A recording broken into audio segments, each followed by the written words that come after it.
હવે એક કન્સેપ્ટ આપણે સમજવાનો છે. કયો કન્સેપ્ટ છે?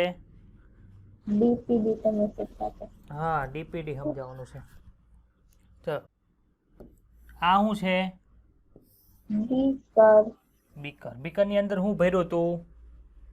પાણી. પેલા કાલનો કન્સેપ્ટ ખબર પડી? કાલે હું ભણ્યા હતા મને કયો તો? આશ્રુતિ દાબ. કોને કહેતા હતા? તો કે સર આશ્રુતિ દાબ છે જે દબાણે પાણી અંદર પ્રવેશતું હોય એને આપણે આશ્રુતિ દાબ કહેતા હતા. આશ્રુતિ દાબ ક્યારે વધતો હતો? તો કે સર અંદર દ્રાવ્યની સાંદ્રતા વધુ હોય તો આશ્રુતિ દાબ વધે, દ્રાવ્યની સાંદ્રતા ઓછી હોય તો આશ્રુતિ દાબ ઘટે. ક્લિયર થાય છે એટલી વસ્તુ? એટલે આશ્રુતિ દાબ કોની ઉપર આધાર રાખતો હતો? દ્રાવણની સાંદ્રતા નહીં. કોની ઉપર? દ્રાવ્યની સાંદ્રતા. એટલે કે માનો કે એક પાણી હોય એની અંદર તમે મીઠું નાખી દીધું હોય તો કેટલું મીઠું નાખ્યું છે એની ઉપર આશ્રુતિ દાબ આધાર રાખે. ખાંડનું દ્રાવણ લીધું હોય તો કેટલી ખાંડ નાખી છે એની ઉપર આધાર રાખે, બીજા કોઈ ઉપર આધાર રાખે નહીં. ચાલો, અહીંયા શું હતું?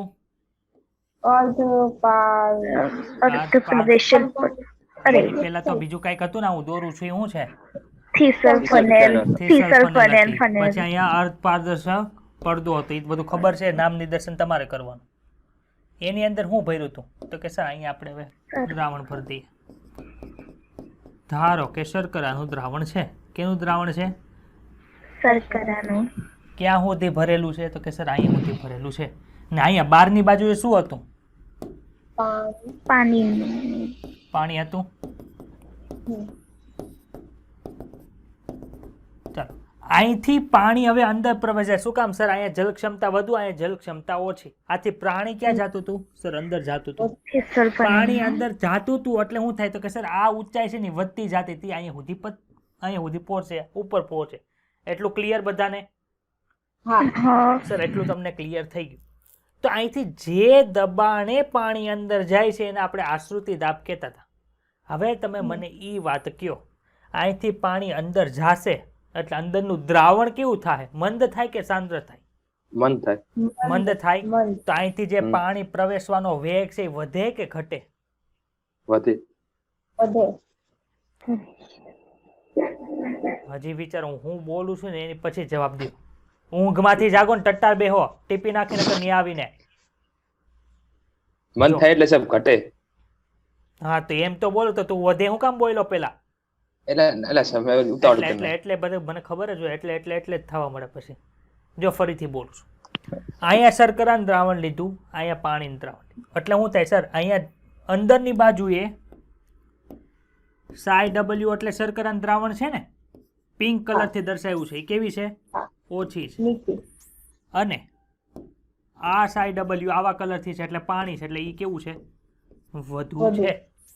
એટલે શું થયું સર? પાણી અહીંથી અહીંયા ગયું. એટલી ખબર પડી બધાને? સર અહીંથી અહીંયા પાણી જાય છે એટલે શું થાય છે? તો કે સર અહીંયા જે દ્રાવણ જે છે ને, આ દ્રાવણ કેવું થાય? તો કે સર દ્રાવણ ધીમે ધીમે મંદ થાય છે. તો સર દ્રાવણ મંદ થાય એટલે શું થાય કે હવે સંતુલન આવે. એ બાજુ જાય છે ને પાણીની જલ ક્ષમતા બંને બાજુ કેવું થાય? સંતુલન આવે, એ બાજુ જવાનો પ્રયત્ન કરે છે.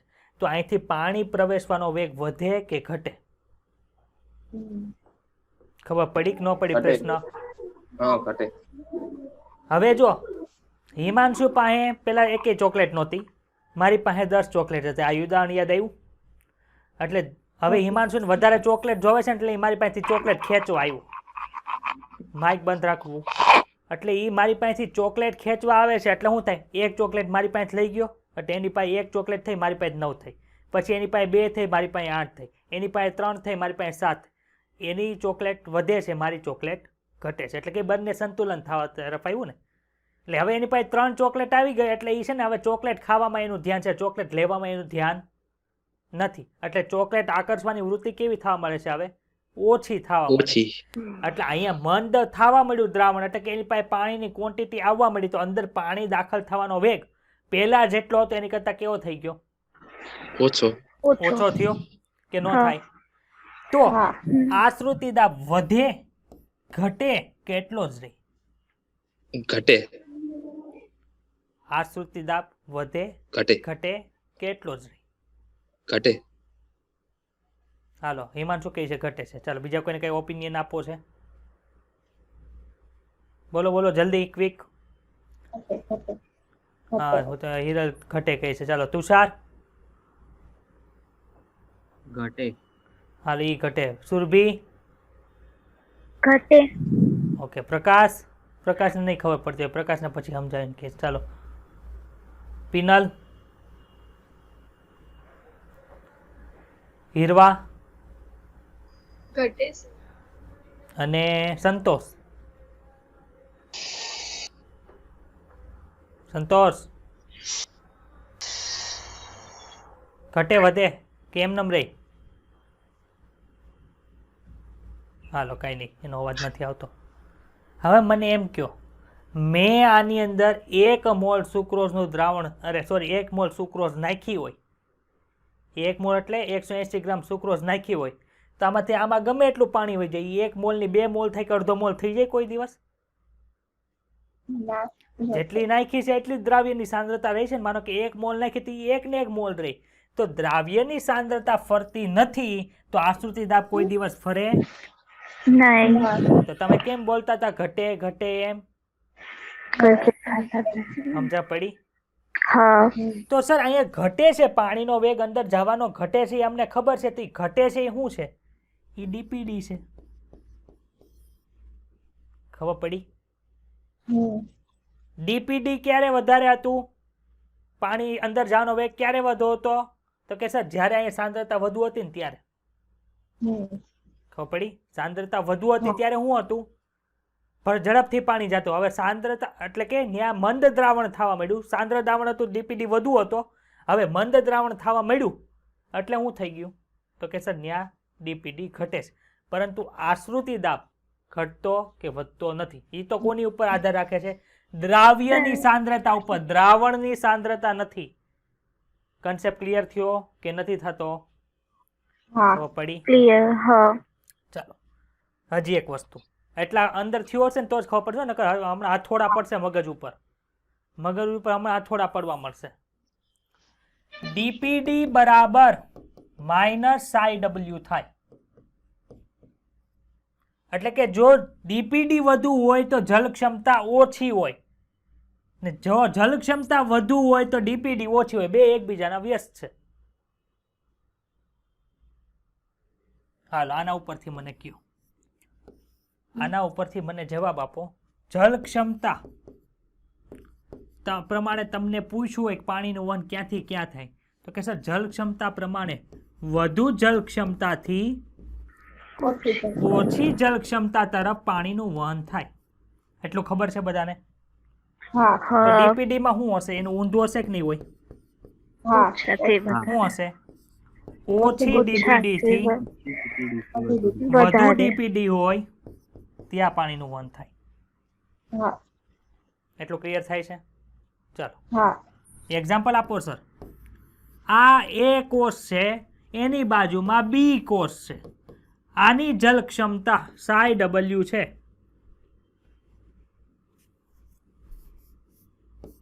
આની ψw છે -5, આની ψw છે -2. તો ક્યાંથી ક્યાં વહન થઈ ગયો? -5 બી થી એ તરફ થાય. બી થી એ તરફ હા બી. તમે ડીપીડી કેટલો હોય? તો કે સર આનો ડીપીડી 5 હશે. આનો ડીપીડી કેટલો હોય? 2 હોય. ડીપીડી બરાબર -ψw. તો અહીંયા શું હતું? -2 છે, માઇનસ પ્લસ થઈ જાય. થાય કે ન થાય? તો અહીંયા જો ડીપીડી વધુ ક્યાં છે સર? અહીંયા છે. ડીપીડી ઓછો ક્યાં છે? અહીંયા. અહીંથી આમ વહન થાય. જોઈ લો. ડીપીડી ઓછી ડીપીડી થી વધુ ડીપીડી तरफ वहन થાય. આ ઓછી ડીપીડી, આ વધુ ડીપીડી. समझ में आया कंसेप्ट या ऊपर से गया? आयो बाउंस हो रहा है या भेजे में घुस रहा है? भेजे में घुस रहा है. સમજાણું આ કે ન સમજાતું? હા આપણે ખાલી ψw જ યાદ રાખવાની, વધુ જલ ક્ષમતા. સર તો આ ψw ડીપીડી શું કામ આવ્યું? બે વસ્તુ શું કામ લીધી? તો પહેલાના જમાનામાં ડીપીડી ઉપયોગ થતી હતી, પછીના નવા વૈજ્ઞાનિકોએ સંશોધન કરી ડીપીડી ની જગ્યાએ કોને નાખી દીધું? ψw ને નાખી દીધું. અહીંયા જો પેલા ઓલું કઈ ગયું અહીંયા છે. અહીંયા સાઈ ડબલ્યુ વધારે છે તો અહીં ડીપીડી કેટલી હશે? ઓછી હોય. ઓછી અહીંયા સાઈ ડબલ્યુ ઓછું છે તો ડીપીડી વધારે તો ઓછાથી વધુ તરફ થાય. 1 2 ખબર પડી ગઈ. હા પરંતુ જે અહીંયા ઘટે છે પાણી અંદર પ્રવેશવાનો દર જે ઘટે છે એ શું ઘટે છે સર? ડીપીડી ઘટે છે. તો ડીપીડી એટલે શું? What is meaning by DPD? તો કે સર ડીપીડી એટલે કે આશ્રુતિ દાબ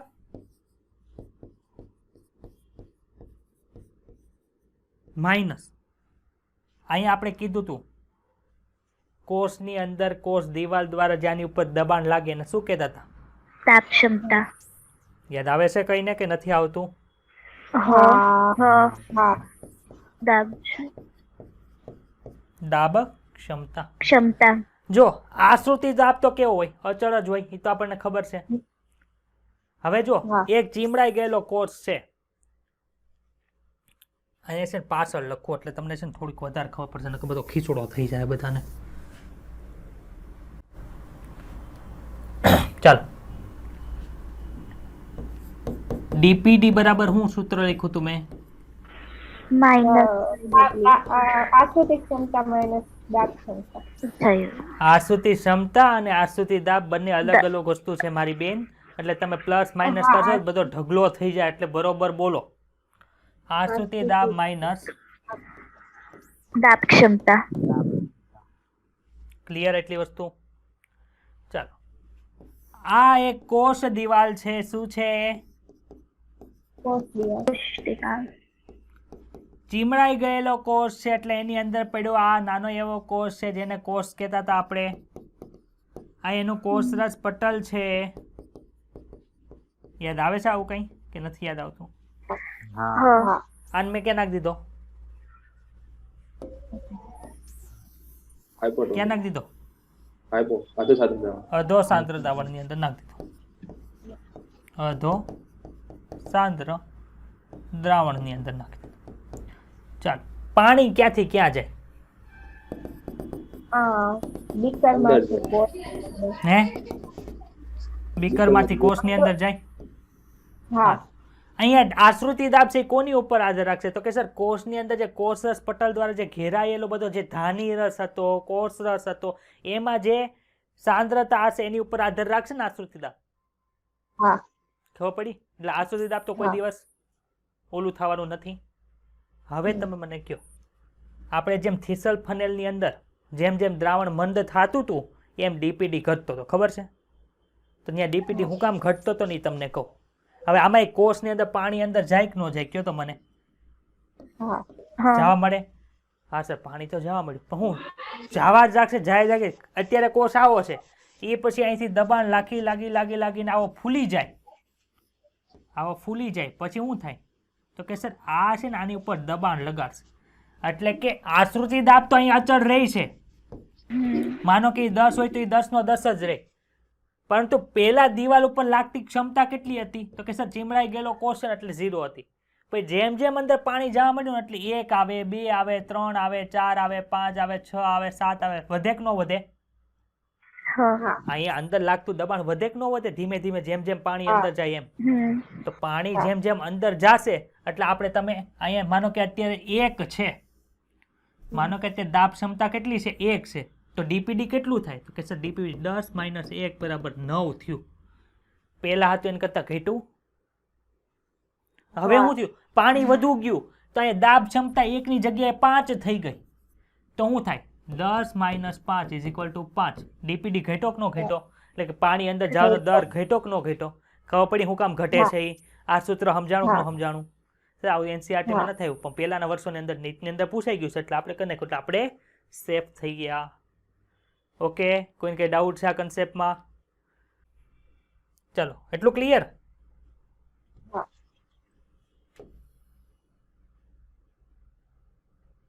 ક્યાં પહોંચ્યા સર? અહીંયા પહોંચ્યા હતા. પ્રકાશ આટલું બાકી રહી ગયું છે ને બધું પૂરું કરી દેજો ભાઈ, નકર તું પાછળ રહી જાય બધા કરતા. હવે તો આમાં રેકોર્ડિંગ લેક્ચર આવશે એટલે તું જોઈ લેજે બરોબર બધા ટાઈમે અને પૂરું કરી દે. ન સમજે પાછું મને પૂછજે. આપણે મમ્મીને ડૉક્ટર બનાવીને દેખાડવાનું છે, આમને બેસી રહેવાનું નથી, બરોબર. હમણાં 31 તારીખે પહેલો રાઉન્ડ આવશે ને જેને બીજે મેડિકલમાં ફલાણે બધાને એડમિશન મળશે ને ત્યાં જેવા ફટાકડા જેવો ઘરે માહોલ હશે ને ફટાકડા ફોડવા જેવો, એવો માહોલ આપણા પહેલા રાઉન્ડની અંદર થવો જોઈએ. હવે તમારે હેલું થઈ ગયું. એમ્સ રાજકોટની અંદર લેવું હોય કે બીજી પરીક્ષા આપવાની જરૂર નથી એમ્સની ને એવી. નીટની અંદર સારા માર્ક લઈ આવો તો તમે એમ્સમાંય જઈ આવો. હા મને તમે કહો, નિરમા કોલેજનું નામ આઈઆઈટી સાંભળ્યું? આઈઆઈટી હા આઈઆઈટી હોય ને તમારા ગામની અંદર એન્જિનિયરિંગ કોલેજ જે ભાઠું હોય એમાંથી એન્જિનિયરિંગ થયો હોય એમાંથી ને એમાંથી આઈઆઈટીમાંથી બહાર નીકળો કેટલો ડિફરન્સ પડી જાય? પડે કે ન પડે? આઈઆઈટીમાંથી નાપાસ થઈને બહાર નીકળે ને તો એનો લાખો પગાર થઈ જાય ડાયરેક્ટ. આઈઆઈટીમાં જ ભણીને આવ્યો છે, ભલે 5 વર્ષે પાસ થઈ 6 વર્ષે નીકળો હોય પણ તેનો પગાર કેટલો હોય? લાખોમાં હોય. એમ તમે આલતુ ફાલતુ કોલેજમાંથી BHMS થયા હોય અને એમ્સમાંથી MBBS થઈને આવ્યા હોય, ભલે 5 વર્ષે 6 વર્ષે પાસ થાવ પણ તમારી વેલ્યુ વધી જાય. એમ્સમાંથી ડૉક્ટર થઈને આવ્યો ડાયરેક્ટ નેશનલ ઇન્સ્ટિટ્યૂટ લાગી જાય.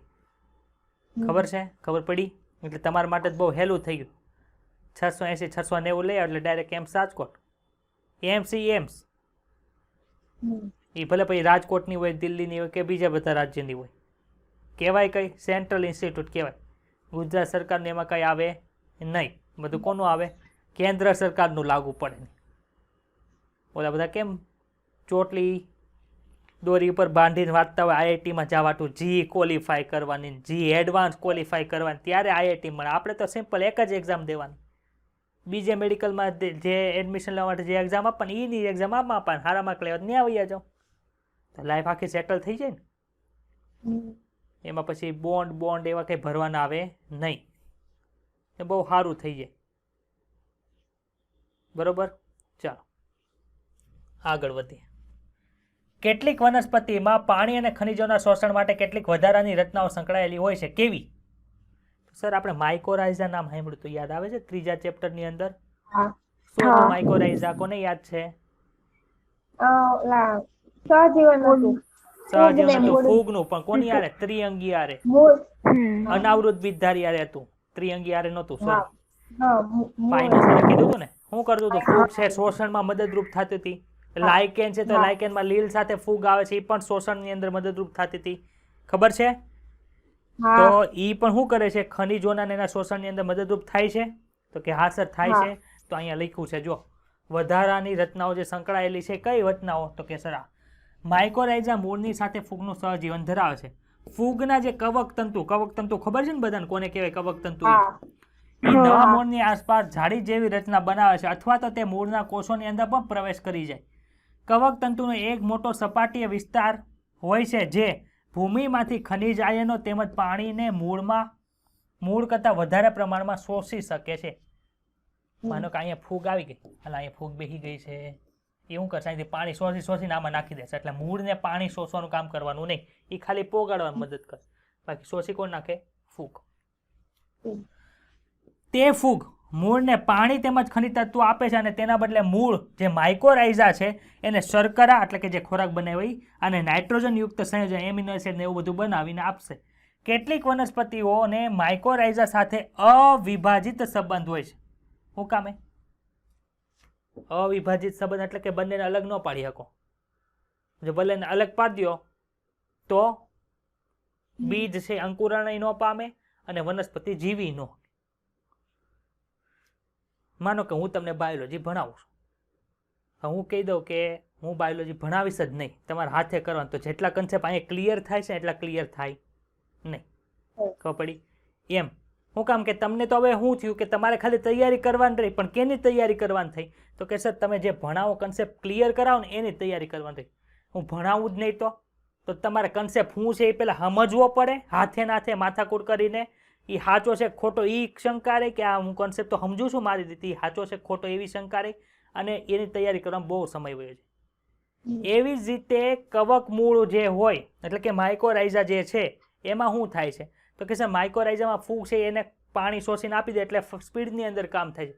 પણ જો માઇકોરાઇઝાને તમે એમાંથી કાઢી નાખો ફૂગને મૂળમાંથી કાઢી નાખો તો ફૂગ છે મૂળ છે પોતાની રીતે પાણી ઓછું શોષણ કરશે ને બહુ વાર લાગશે. ખબર પડી અવિભાજિત સંબંધ એટલે શું? ઉદાહરણ તરીકે માઇકોરાઇઝાની હાજરી વગર પાઇનસ કઈ હતી વનસ્પતિ કયો તો? અનાવૃત બીજ. અનાવૃત બીજધારી. Very good. પાઇનસના બીજનું અંકુરણ થઈ શકતું નથી ફૂગ વગર એટલે કે માઇકોરાઇઝા વગર, અને ન તો તે સ્થાપન પામી શકે એટલે કે ઉગી જ ન શકે. વનસ્પતિનું પાણીનું ઉપર તરફ વહન. હવે જો એક વસ્તુ આપણે સમજવાની છે.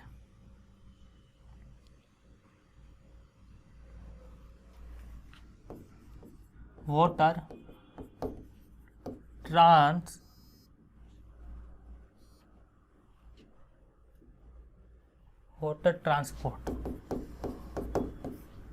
ટ્રાન્સપોર્ટ બે રીતે થાય વનસ્પતિની અંદર.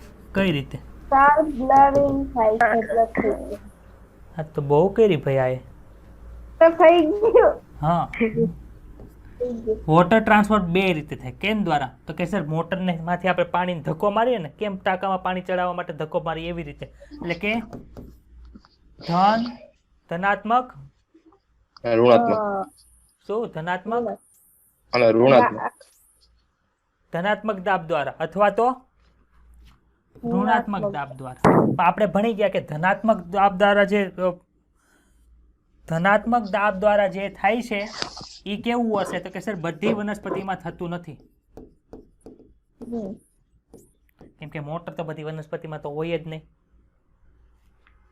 ઋણાત્મક દાબ દ્વારા જે વહન થઈ છે એ મોટા ભાગની વનસ્પતિમાં આપણને જોવા મળે છે.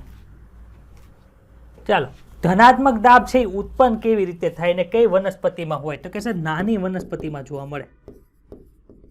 નાની વનસ્પતિ એટલે કે નાની વનસ્પતિ હોય ને જેની હાઈટ વધતી ન હોય એટલે કે એ નાની જ હોય, એ નાની વનસ્પતિમાં જોવા મળે. આ મોટી વનસ્પતિમાં જોવા મળે. આપણને ખબર ઋણાત્મક દાબ દ્વારા જે વહન થઈ કોને સમકક્ષ હતું? કયું ઉદાહરણ આપ્યું હતું આપણને? નારિયેળના ચોખામાંથી આપણે સ્ટ્રો દ્વારા પાણી ખેંચીએ. તો આમાં એ છે કોના દ્વારા થાય? તો કે સર જલ ક્ષમતા દ્વારા છે આ જોવા મળે છે. ખબર છે? જલ ક્ષમતા દ્વારા છે એ જોવા મળે છે. તો આ જે જળ ક્ષમતા દ્વારા આપણને જોવા મળે, ઋણાત્મક દાબ એટલે જે આપણે સ્ટ્રો વાળું કીધું હતું તે કોના દ્વારા ઉત્પન્ન થાય? તો કે સર એ છે ને બાષ્પોત્સર્જન દ્વારા થાય. એટલે કે આપણે કીધું જળ ક્ષમતાના સિદ્ધાંત ઉપર કામ કરે છે. ઉપરથી પર્ણના વાયુરંધ્રમાંથી પાણી બહાર વયું ગયું એટલે ન્યાના કોષની અંદર જલ ક્ષમતા ઘટી ગઈ. એટલે એ શું કરશે? બાજુના કોષમાંથી કરશે. એ આપણે ડીપની અંદર ભણવાનો છે આખો. એટલે આમાં કયો કન્સેપ્ટ લાગે છે? બાષ્પોત્સર્જનનો કન્સેપ્ટ લાગે છે. જ્યારે આ દબાણ ઉત્પન્ન થાય એટલે કે મોટર જેવું દબાણ તો આપણને ઉત્પન્ન કરવું પડે ને, તો એ દબાણ છે કઈ જગ્યાએ ઉત્પન્ન થાય છે? એ દબાણ છે કઈ જગ્યાએ ઉત્પન્ન થાય છે ભાઈ? તો કે સર એ મૂળમાં ઉત્પન્ન થાય છે. તો એ જે મૂળમાં ઉત્પન્ન થાય છે તો એને શું કહેવાય? મૂળ દાબ તરીકે ઓળખવામાં આવે છે. એ મૂળ દાબ શું છે એ આપણે થોડીક વાર રહીને ચર્ચા કરીશું. એટલો કન્સેપ્ટ ખબર પડી? તો આપણે બે વસ્તુ કરવાનું. પાણીનું વહન કરવાનું છે કઈ જગ્યાએથી? તો કે સર મૂળથી વનસ્પતિના ઉધ્વ ભાગો તરફ કરવાનું છે. પણ કઈ રીતે થાય? તો કે સર આ એક રીતે થાય, એક આ રીતે થાય. તો પહેલા આ ભણશું પછી આ ભણશું. ખબર પડી? મૂળ કેવી રીતે શોષણ કરે છે, ત્યાંથી જલવાહક દ્વારા કઈ બાજુ આવે છે તો આપણે ભણી ગયા કે ન ભણ્યા? સદ્રવ્ય પદ ને અદ્રવ્ય પદ. હવે ત્યાંથી આવી ગયું, ત્યાંથી ઉપર કેમ મોકલવાનું એ ભણવાનું છે. ચાલો, હમણાં આપણે જોયું કે વનસ્પતિઓ ભૂમિમાંથી પાણીનું શોષણ કેવી રીતે કરે છે. ખબર પડી કેવી રીતે કરે છે? એ બ્લર હોઈ ગયું. હવે થઈ ગયું હતું પાછું. એ આજ કેમેરો છે ને માર ખાવાનો છે કેમેરો. ડિસ્કો કરે ખાલી ખોટો. ચાલો, હમણાં આપણે જોયું કે વનસ્પતિઓ ભૂમિમાંથી પાણીનું શોષણ કેવી રીતે કરે છે. આમાં ડાઉટ છે કોઈને? સ્ટેપ 1 માં ના. બધા બોલો કે અડધા જ ભણવા આવે છે, અડધા જ પૈસા ભરેલા છે, બાકી બધા મંજીરા વગાડે છે, એવું છે? ના. ચાલો, પેલો સ્ટેપ ખબર છે ને બધાને? કીધું તું હું પાણીનો અણુ છું, હું શું કરીશ? તો પેલા સર એક મૂળ રોમને પાટો મારીશ, ત્યાંથી દરવાજો ખોલીશ, ત્યાં અંદર ગળી જઈશ, ત્યાંથી કોષ દિવાલ દ્વારા ભેગું થતું બાહ્યકના કોષોની કોષ દિવાલમાંથી જઈ અને સીધી ક્યાં વયો જઈશ? તો કે સર સામે વયો જઈશ અંતઃસ્તર પર. અંતઃસ્તરના કોષોની ફરતે ફરતે ગુંડા બેઠેલા છે એટલે એ ત્યાંથી બહાર જવા દેતા નથી. એ ફરજિયાત એમ કહે છે તમે છે ને કોષની અંદર જ રહ્યા જાઓ. ગુંડા કોણ હતા સર? કાસ્પેરિયન પટ્ટિકાથી કોની બનેલી હતી? સુબેરિનની બનેલી હતી એટલે ત્યાંથી જવા દેતી નહોતી. એટલે આપણે ફરજિયાત અંતઃસ્તરના કોષોમાં પ્રવેશ કરી સદ્રવ્ય પથની શરૂઆત ત્યાં થઈ ગઈ. એટલે કે અપદ્રવ્ય પથ છે સદ્રવ્ય પથની અંદર ટ્રાન્સફર થઈ ગયું. બાકી બધા ક્યાં હતા પથ? પ્રકાશ તારી માટે રિવાઇઝન કરાવું છું. બીજા કયા બધા પથ હતા? તો કે સર સદ્રવ્ય પથ. એમાં શું હતું? મૂળ રોમના કોષને પાટું માર્યું, ન્યા ગળી ગયા, ત્યાંથી બાહ્યકના કોષોના કોષરસ પટલને પાટું માર્યું, કોષ દિવાલ નહીં પાટું મારીને ઉલાડી દીધું હતું, ત્યાંથી અંદર ગળી ગયા. પણ અંદર જાય ત્યાં શું થાય? વચ્ચે રસધાની આવે ને કોષરસ પટલની અંદર ગયા એટલે ગોળગીકાઈ આવે, અંતઃ કોષરસ જાળી આવે ને હરિત કણે આડા આટા માટા હોય. શું કરવાનું? બધાને પાટા મારી મારીને અંદર જવાનું હોય ને એટલે એમાં વાર લાગે. એટલે સદ્રવ્ય પથ કરતાં અપદ્રવ્ય પથ સ્પીડમાં પાણીનું વહન કરે છે. મોટા ભાગે અપદ્રવ્ય પથ દ્વારા જ વહન થાય. ક્લિયર? ચાલો. અને વાહક પેશીની અંદર કેવી રીતે પહોંચાડે છે આપણે ભણી ગયા છીએ. હવે આપણે તેને જાણવાનો તેમજ સમજવાનો પ્રયત્ન કરીશું કે પાણી વનસ્પતિઓમાં વિવિધ ભાગો સુધી કેવી રીતે પોગે છે. પાણીનું વહન સક્રિય છે કે નિષ્ક્રિય છે? પાણીનું જે વહન નીચેથી ઉપર લઈ જવાનું છે એ ઉર્જા વાપરે છે કે નથી વાપરતું એ આપણે ભણશું હમણાં. કારણ કે પાણી વૃક્ષના પ્રકાંડમાં ગુરુત્વાકર્ષણની વિરુદ્ધ દિશામાં વહન કરે છે તો તેના માટે ઉર્જા કદાચ જો જોતી હશે તો કોણ આપશે? નહીં જોતી હોય કંઈ પ્રશ્ન જ નથી.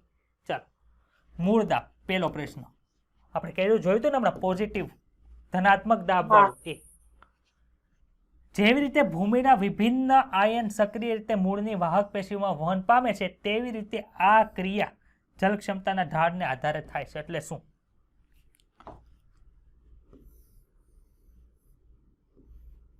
આ શું છે ભાઈ? એક કોષીય. અહીંયા શું બધા પડ્યા હોય સર? પાણી હોય ને પાણીની અંદર ઓગળેલા ખનિજ આયન હોય જમીનની અંદર હોય ને બધા. ચાલો, આયનો એ બધા ગોઠવાયેલા હોય કે ન હોય? હા સર હોય ને. પરંતુ જો અહીંયા જેટલા આયનો હશે એટલા અહીંયા આયનો હશે કે નહીં હોય? કયો તો કોષની અંદર અહીંયા આયનો કેવા હોય? વધુ હોય. અહીંયા આયનો કેવા હોય? ઓછા. તો આનું વહન કરવા માટે કેવા વહનની જરૂર પડે સર? અહીં સક્રિય વહનની જરૂર પડે. એ આપણે ચેપ્ટર નંબર 12 ની અંદર ભણશું. આયનોનું વહન છે ને, જે ડોનર સંતુલન ને એવું ઘણું બધું આવતું જૂના સિલેબસમાં. અત્યારે આવું કાંઈ નથી, અત્યારે બહુ ઇઝી થઈ ગયું છે. એટલે કેટલા કેવા વહનથી થયું તો સર સક્રિય વહનની થાય. પરંતુ પાણી તો પોતાની મેળે અહીંયા હોય છે. શું કામ? બહાર પાણી વધુ, અંદર પાણી ઓછું, એટલે જલ ક્ષમતાના આધાર ઉપર થાય. તેમજ જલવાહકની અંદર દબાણ વધારે છે. આ ધનાત્મક દબાણને મૂળ દાબ કહેવાય. કંઈ સમજણ પડી તમને? વાંચો તો આખું. જેવી રીતે ભૂમિના વિવિધ આયન છે એ સક્રિય રીતે મૂળની વાહક પેશીમાં વહન પામે છે તેવી રીતે આ ક્રિયા કઈ ક્રિયા? તો કે સર આ મૂળ દાબની ક્રિયા થાય. જો ના શું છે? વાહક પેશી થાય. અહીંયા બધા કોષો હોય. જો આ હું કરું છું, આ આખા મૂળ રોમ હોય ને, માનો કે આખું આ એટલે અહીંયા સુધી થડ છે, બતાવી છે બધાને. આ થડ છે, અહીંયા ઉપરનો ભાગ, નીચેનો ભાગ શું છે? મૂળ છે. ચાલો, આ પ્રતંત્ર, આ મૂળ તંત્ર બતાવી બધાને. મૂળ તંત્રમાં અહીંથી મૂળ રોમ હોય કે ન હોય? જો અહીંયા મારી આંગળી છે, મૂળ રોમ હોય. મૂળ રોમે શું કર્યું? સક્રિય રીતે આયનોનું શોષણ કર્યું. સક્રિય રીતે આયનોનું શોષણ કરે એટલે શું થાય? તો કે સર આયનોનું શોષણ થાય છે એટલે આ ભાગોની અંદર, આ બધા ભાગોની અંદર આયન વધે કે ન વધે? હા સર, આયન વધી ગયા. આયન વધી ગયા એટલે શું થયું? સાઈ ડબલ્યુ ઘટી ગઈ. સાઈ ડબલ્યુ ઘટી એટલે બહાર પાણી વધુ છે એટલે ફૂલ ફોર્સ ની અંદર પાણી આવે કે ન આવે? એને લીધે અહીંયા પાણી, આ આયનો અહીંયા આવે એને લીધે વધ્યું, અને એને લીધે અહીંયા પાણી વધી ગયું એટલે શું કરશે? ઉપર ઓછું પાણી હોય ત્યાં જાય કે ન જાય? તો અહીંયા આયનોને લીધે જે પાણી આવ્યું ને એને લીધે જે દબાણ સર્જાણું એને શું કહેવાય? કઈ જગ્યાએ થતી હતી ક્રિયા? સર મૂળની અંદર થતી હતી, એને મૂળ દાબ કહેવાય. સમજાય છે? પરંતુ અહીંયા પાણી ખેંચે રાખે બરોબર છે, પણ એ કઈ ઠેઠ 120 મીટર ઊંચું જે થડ હોય એને ત્યાં સુધી પાણી પોગાડી શકે નહીં. ઓછી ઊંચાઈ હોતી હોય તો અહીંથી પાણી ભેગું થાય તો અહીંયા પાણી સંગ્રહ થાય, તે ધીમે ધીમે ઉપર ચડે, પણ બહુ ઉપર સુધી જઈ શકતું નથી. તે પ્રકાંડમાં ઓછી ઊંચાઈ સુધી પાણીને ઊંધો નોહા કરવા માટે જવાબદાર છે. આપણે કેવી રીતે જોઈ શકીએ કે મૂળદાબ સર્જાય છે? આપણે જોવું હોય, કોઈક નાની નાની વનસ્પતિ હોય, મોટી મોટી નહીં, નાની નાની, તેમાં જોવું હોય તો કઈ રીતે જોઈ શકીએ? તો એના માટે નાની નરમ અથવા તો તરુણ પ્રકારવાળી વનસ્પતિને પસંદ કરો, જે દિવસે વાતાવરણમાં પર્યાપ્ત માત્રામાં ભેજ અથવા તો ભેજનું બીજું નામ છે આર્દ્રતા એ પૂર્ણ રૂપે હોય તે દિવસે સવારના સમયે પ્રકાંડની નીચે વલયાકાર રીતે તીક્ષ્ણ બ્લેડ વડે કાપો મૂકો. તમે તરત જ જોઈ શકો કે કાપેલ પ્રકાંડની ઉપરની સપાટી પર દ્રાવણના બિંદુ છે એ ઉપસી આવે છે. શું કહેવા માંગે જો? મૂળ તંત્ર, પ્રકાંડ તંત્ર. હવે શું કરવાનું? અહીંથી બ્લેડ મારવાની. આખે આખું નથી કાપી નાખો, આખે આખું કાપી નાખવાનું નથી, બે ભાગ કરીને એક ઘા નથી કરી દેવાનું, એવું નથી કરવાનું. શું કરવાનું છે? અહીંથી બ્લેડ મારીને અહીંથી આમ ચારેય બાજુથી ચીરો મારવાનો, પણ બહુ ઊંડાઈ સુધી નહીં, થોડો જ ઊંડાઈ મૂકવાનો છે. એટલે આ છે ને પડી જવું જોવે નહીં, આમને ઊભું રહેવું જો. એટલે વલયાકાર એટલે શું થયું? અહીંથી આખું વલય બને એવી રીતે તમે ચેકો માર્યો કે ન માર્યો ફરતે? આંગળીનું ઉદાહરણ આપીને સમજાવો. આ આંગળી છે, મારે આખે આખી આંગળીનું ઉડાડીને કાપીને આમ નથી મૂક્યાનું. શું કરવાની છે? અહીંથી ચીરો પાડવાનો, એ ચીરો આખે આખો આમ ગોળ ફૂદી પાડવાનો, એટલે વલયાકાર થઈ ગયો. હું એમ કરું શું થાય? અહીંથી લોહી નીકળવા મળે કે ન નીકળવા મળે? નીકળવા મળે ને લોહી. એવી રીતે તમે પ્રકાંડની અંદર કાપો મૂકશો ને એટલે શું થાય? ત્યાંથી પાણી અથવા તો દ્રાવણ છે એ બારું નીકળશે. એ કોણ દર્શાવે છે? તો કે સર મૂળદાબ દ્વારા દર્શાવે. પણ આના માટે કન્ડિશન છે. કઈ કન્ડિશન છે? તો કે સર ત્યારે બાષ્પોત્સર્જન થવું જોઈએ નહીં. બાષ્પોત્સર્જન થવું જોઈએ નહીં. શું કામ ભાઈ? જો અહીંયા હારવાર બાષ્પોત્સર્જન થતું હશે તો એ પાણી ઉપર ખેંચે કે ન ખેંચે હારવાર? એટલે ઉપર પાણી જાય છે મૂળદાબ દ્વારા જાય છે, બાષ્પોત્સર્જન દ્વારા થાય એ ખબર પડે નહીં. આથી કેવી ક્યારે કીધું? દિવસે સવારના સમયે. સવારના સમયે તડકો વધુ હોય કે ઓછો હોય? સવારના 7 વાગે. સવારના 7 વાગે ઓછો હોય સર, એટલે ઠંડી વધારે હોય અત્યારે, એટલે તમે બહાર દોડવાય ન નીકળે. ખબર તમને? અમને શરદી થઈ જાય, અમે નીટના સ્ટુડન્ટ છે, શરદી થઈ તમને હેરાન થઈ જાય. એટલે એવા સમયે શું કરવાનું છે? કરવાનું હોય. ખબર પડી? બાષ્પોત્સર્જન કેવું હોય? ઓછું હોય. અને ભેજ કેવો હોવો જોઈએ? સર પૂરતી માત્રામાં હોવો જોઈએ. બરોબર? આ દ્રવ્ય સકારાત્મક મૂળદાબ એટલે કે ધનાત્મક મૂળદાબને કારણે થાય છે. જો તમે પ્રકાંડ પર એક રબરની પાતળી નલિકા કે નળી ચડાવશો તો તમે વાસ્તવમાં સ્ત્રાવના દરનું માપ કાઢી શકો છો. સ્ત્રાવના દરનું માપ એટલે શું? તો કે સર 1 મિનિટમાં કેટલું બહાર આવ્યું, બીજી મિનિટે કેટલું બહાર આવ્યું, એ તમારે માપ કરવું હોય તો તમે એની મદદથી જે દ્રાવણ આવે એ બહાર નીકાળીને તમે કરી શકો. ખબર પડી? અને સ્ત્રવિત દ્રવ્યના પરિબળોની સંરચના પણ જાણી શકો. હવે એના લેબોરેટરીમાં ગયા એ દ્રાવણની માઇક્રોસ્કોપની અંદર જોયું તો એ પાણી છે તો એની અંદર હું ક્યાં ક્યાં દ્રાવણ છે, ક્યાં ક્યાં તત્વો છે, ક્યાં ક્યાં ખનિજ આયન છે, એ બધું જોવું હોય તમે જોઈ શકો છો. એવું કે છે. મૂળદાબની અસર રાત્રિ અને સવારના સમયે પણ આ ઘટનાને જોઈ શકાય છે. ખબર પડી? રાત્રિએ બાષ્પીસર્જન ઓછું થાય, તડકો ન હોય. સવારે તડકો ઓછો એટલે બાષ્પીસર્જન ન થાય. જ્યારે બાષ્પીભવનની ક્રિયા ઓછી થઈ જાય ત્યારે ઘાસના પર્ણો ટોચની પાસે શીરા પર ઘણી શાકીય વનસ્પતિના પર્ણોમાં ખુલતા વિશિષ્ટ પ્રકારના છિદ્રો દ્વારા પાણીના બિંદુઓ સ્વરૂપે નિલંબિત થાય છે. ઘાસમાં હાલવા ગયા છો કોઈ લોનમાં? કોઈ એવું વિચાર્યું છે સવારના વહેલા ઘાસમાં ભીનું ભીનું હું કામ થઈ ગયું? પાણી ક્યાંથી આવ્યું? સવારમાં ઘાસ હોય ને, ઘાસ, કોમળું ઘાસ, એની ઉપર પગ છે ને ચપ્પલ કાઢીને મૂકવાનો. બૂટ પહેરે મોજા કાઢી નાખે, મોજા ભીના થઈ જાય. એ કાઢી અને પગ મૂકવાનું તો તમને છે ને ઠંડુ ઠંડુ લાગશે. શું કામે? કોઈ માળી અથવા તો તમે પાણી છાંટ્યું ને તો પાણી ક્યાંથી આવ્યું? તો એની અંદર માનો કે ઘાસનું પર્ણ હોય. ઘાસ એક દળી હોય કે દ્વિદળી હોય? એક દડી. તો એની અંદર વિશિષ્ટ પ્રકારની એક પાઇપલાઇન આવેલી હોય જેને આપણે શીરા કહીએ છીએ. એના દ્વારા અહીંયા પાણી છે ને એ ઉત્સર્જિત થયેલું હોય, બહાર નીકળે એટલે તમને ટીપા જોવા મળે. તમે ઘણી વખત છે ને સારા કેમેરાના ફોટો એટલે જોયા હોય ને તો તમને બતાડે કે ઘાસની ઉપર પાણીનું ટીપું પડેલું છે, એની ઉપર ફોકસ કરીને તમે ફોટા જોયા છે. જોયા છે આવા? એ કઈ ઘટનાને લીધે પાણી આવ્યું હોય? બિંદુ સ્વેદન અથવા તો ગ્યુટેશન તરીકે ઓળખવામાં આવે છે. આ રીતે પાણી પ્રવાહી સ્વરૂપે બહાર નીકળે છે. ક્લિયર કે ડાઉટ છે? પાણીના વહનની કુલ ક્રિયામાં મૂળદાબ માત્ર એક સામાન્ય દબાણ જેટલું જ અસરકારક છે. તે ઊંચા વૃક્ષોમાં પાણીના વહનમાં કોઈ પણ મહત્વની ભૂમિકા ભજવતું નથી. મૂળ દાબનું મહત્વપૂર્ણ યોગદાન જલવાહકમાં પાણીના અણુઓનું નિરંતર કડીના રૂપમાં જલવાહકમાં પાણીના અણુઓનું નિરંતર કડીના રૂપમાં સ્થાપન થાય છે. એટલે શું કહેવા માંગે છે? આપણે કાલે કીધું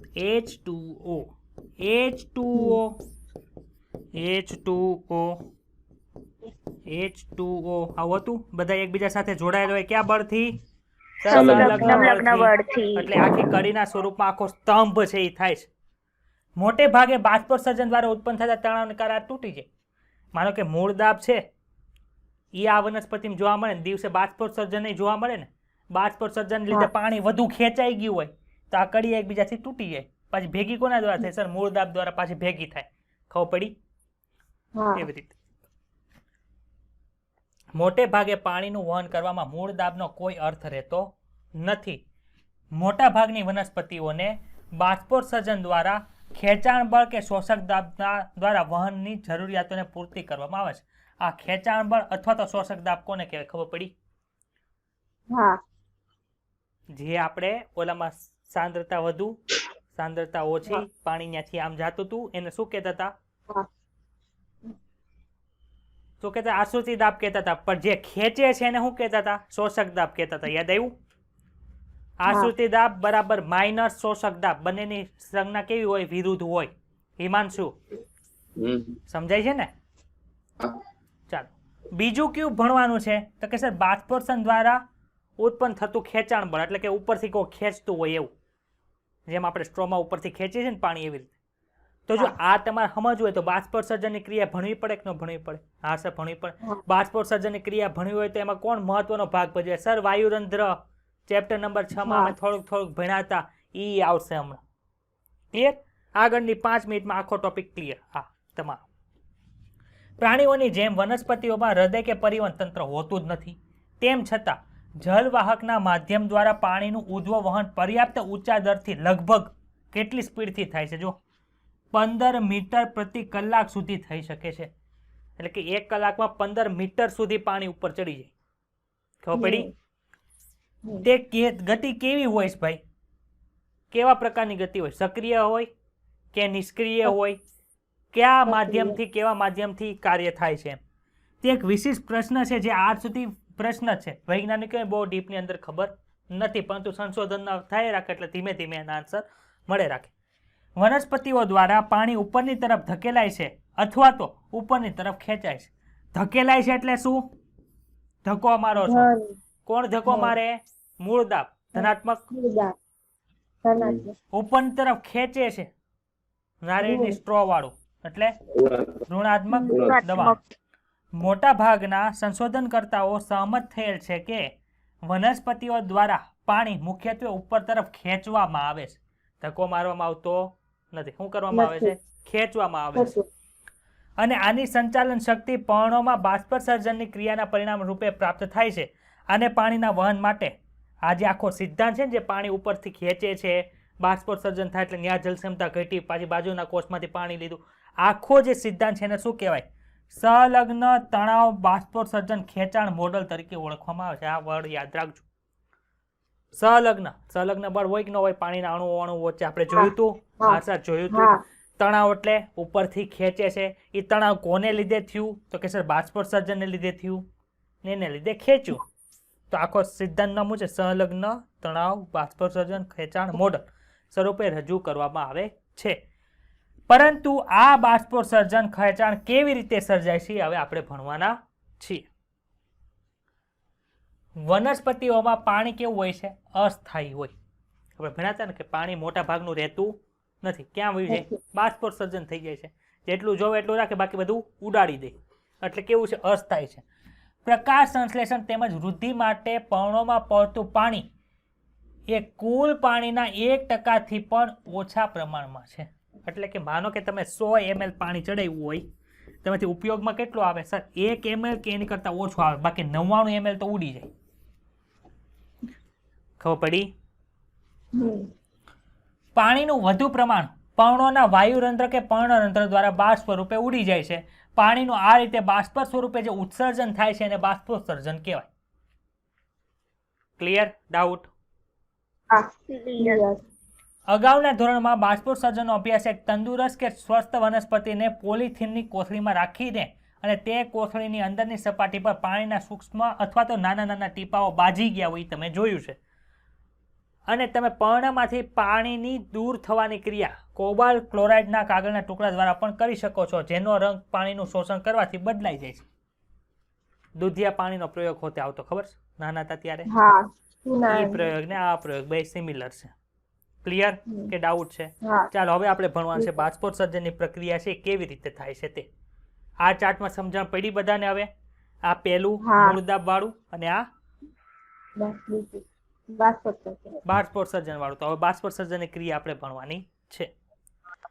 તો બાષ્પોત્સર્જનની ક્રિયા ભણતા પહેલા આપણે ભણશું વાયુરંધ્ર. આ આકૃતિ તમે ભણી ગયા છો? હા ક્યાં ભણ્યા હતા સર? ચેપ્ટર નંબર 6 માં. દ્વિદળી વનસ્પતિની છે કે એકદળી વનસ્પતિની છે? કોણ તો? પ્રકાશ કેતો. આ દ્વિદળી છે કે એકદળી વનસ્પતિ? વેરી ગુડ, દ્વિદળી. શું કામ દ્વિદળી છે? દ્વિદળી વનસ્પતિ શું કામ છે? સંતોષ? સંતોષભાઈ?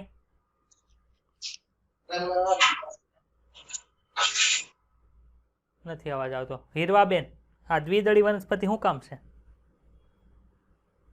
કેમ કે તેના પર્ણતંત્રનો આકાર કેવો છે? Very good. પર્ણરંધ્રના આકાર ઉપરથી જ આપણને ખબર. એટલે પર્ણરંધ્ર નહીં, રક્ષક કોષના આકાર ઉપરથી આપણને ખબર પડી. આ રક્ષક કોષ છે. કેવા આકારના છે સર? કિડની આકાર કે વાલના પીજના આકારના છે. એના આધાર ઉપરથી ખબર કે આ દ્વિદળી છે વનસ્પતિ. ક્લિયર? ચલો, દ્વિદળી વનસ્પતિના રક્ષક કોષો છે એની આજુબાજુ જે આવેલા હોય કોષો, આ અધિસ્તરી રચના છે કે આધારોતક પેશીની રચના છે? અધિસ્તરીય પેશી. અધિસ્તરીય અધિસ્તરીય છે. બરોબર, ખબર પડી ને? આપણા શરીરની અંદર રૂવાટી હોય એ અધિસ્તરીય છે, એટલે કે ચામડી વાળી છે. એપિડર્મિસ છે, એટલે કે કોના ઉપર આવે? અધિચ્છદીય પેશીની અંદર આવે. એમ વાયુરંધ્ર છે ને એ એની અધિચ્છદીય પેશીને શું કહે છે આપણે? અધિસ્તર કહે છે, એટલે એની ઉપર આવે. ચાલો, રક્ષક કોષ ખબર છે સર અમને? વાયુરંધ્ર પ્રસાધન પણ ખબર છે. હા સૂક્ષ્મ તંતુઓ અહીંયા આવ્યા જો. સૂક્ષ્મ તંતુ તમને વ્હાઈટ કલરના બતાવીશ બધાને. હા. એ શું કરશે તો કે સર આ છિદ્ર ઓપનિંગ અને ક્લોઝ કરવાનું કાર્ય કરે છે. ચાલો, હવે આ બધું ખાલી રીડ જ કરવાનું છે, બીજું કાંઈ છે નહીં. બાષ્પોત્સર્જન વનસ્પતિઓ દ્વારા પાણીને બાષ્પ સ્વરૂપે ગુમાવવાની ક્રિયા છે. મોટે ભાગે તે પર્ણોમાં આવેલા વાયુરંધ્રો અને વાયુરંધ્રનું બીજું નામ પર્ણરંધ્રો દ્વારા થાય છે. બાષ્પોત્સર્જનમાં પાણીની બાષ્પ બનીને વાતાવરણમાં ભળવા સિવાય બીજું શું કામ કરે છે તો કે સર ઓક્સિજન અને કાર્બન ડાયોક્સાઇડનો વિનિમય પણ કરે છે. ખબર પડી? હા સામાન્યતઃ તે વાયુરંધ્ર દિવસ દરમિયાન ખુલ્લા રહે છે અને રાત્રિ દરમિયાન બંધ થાય છે.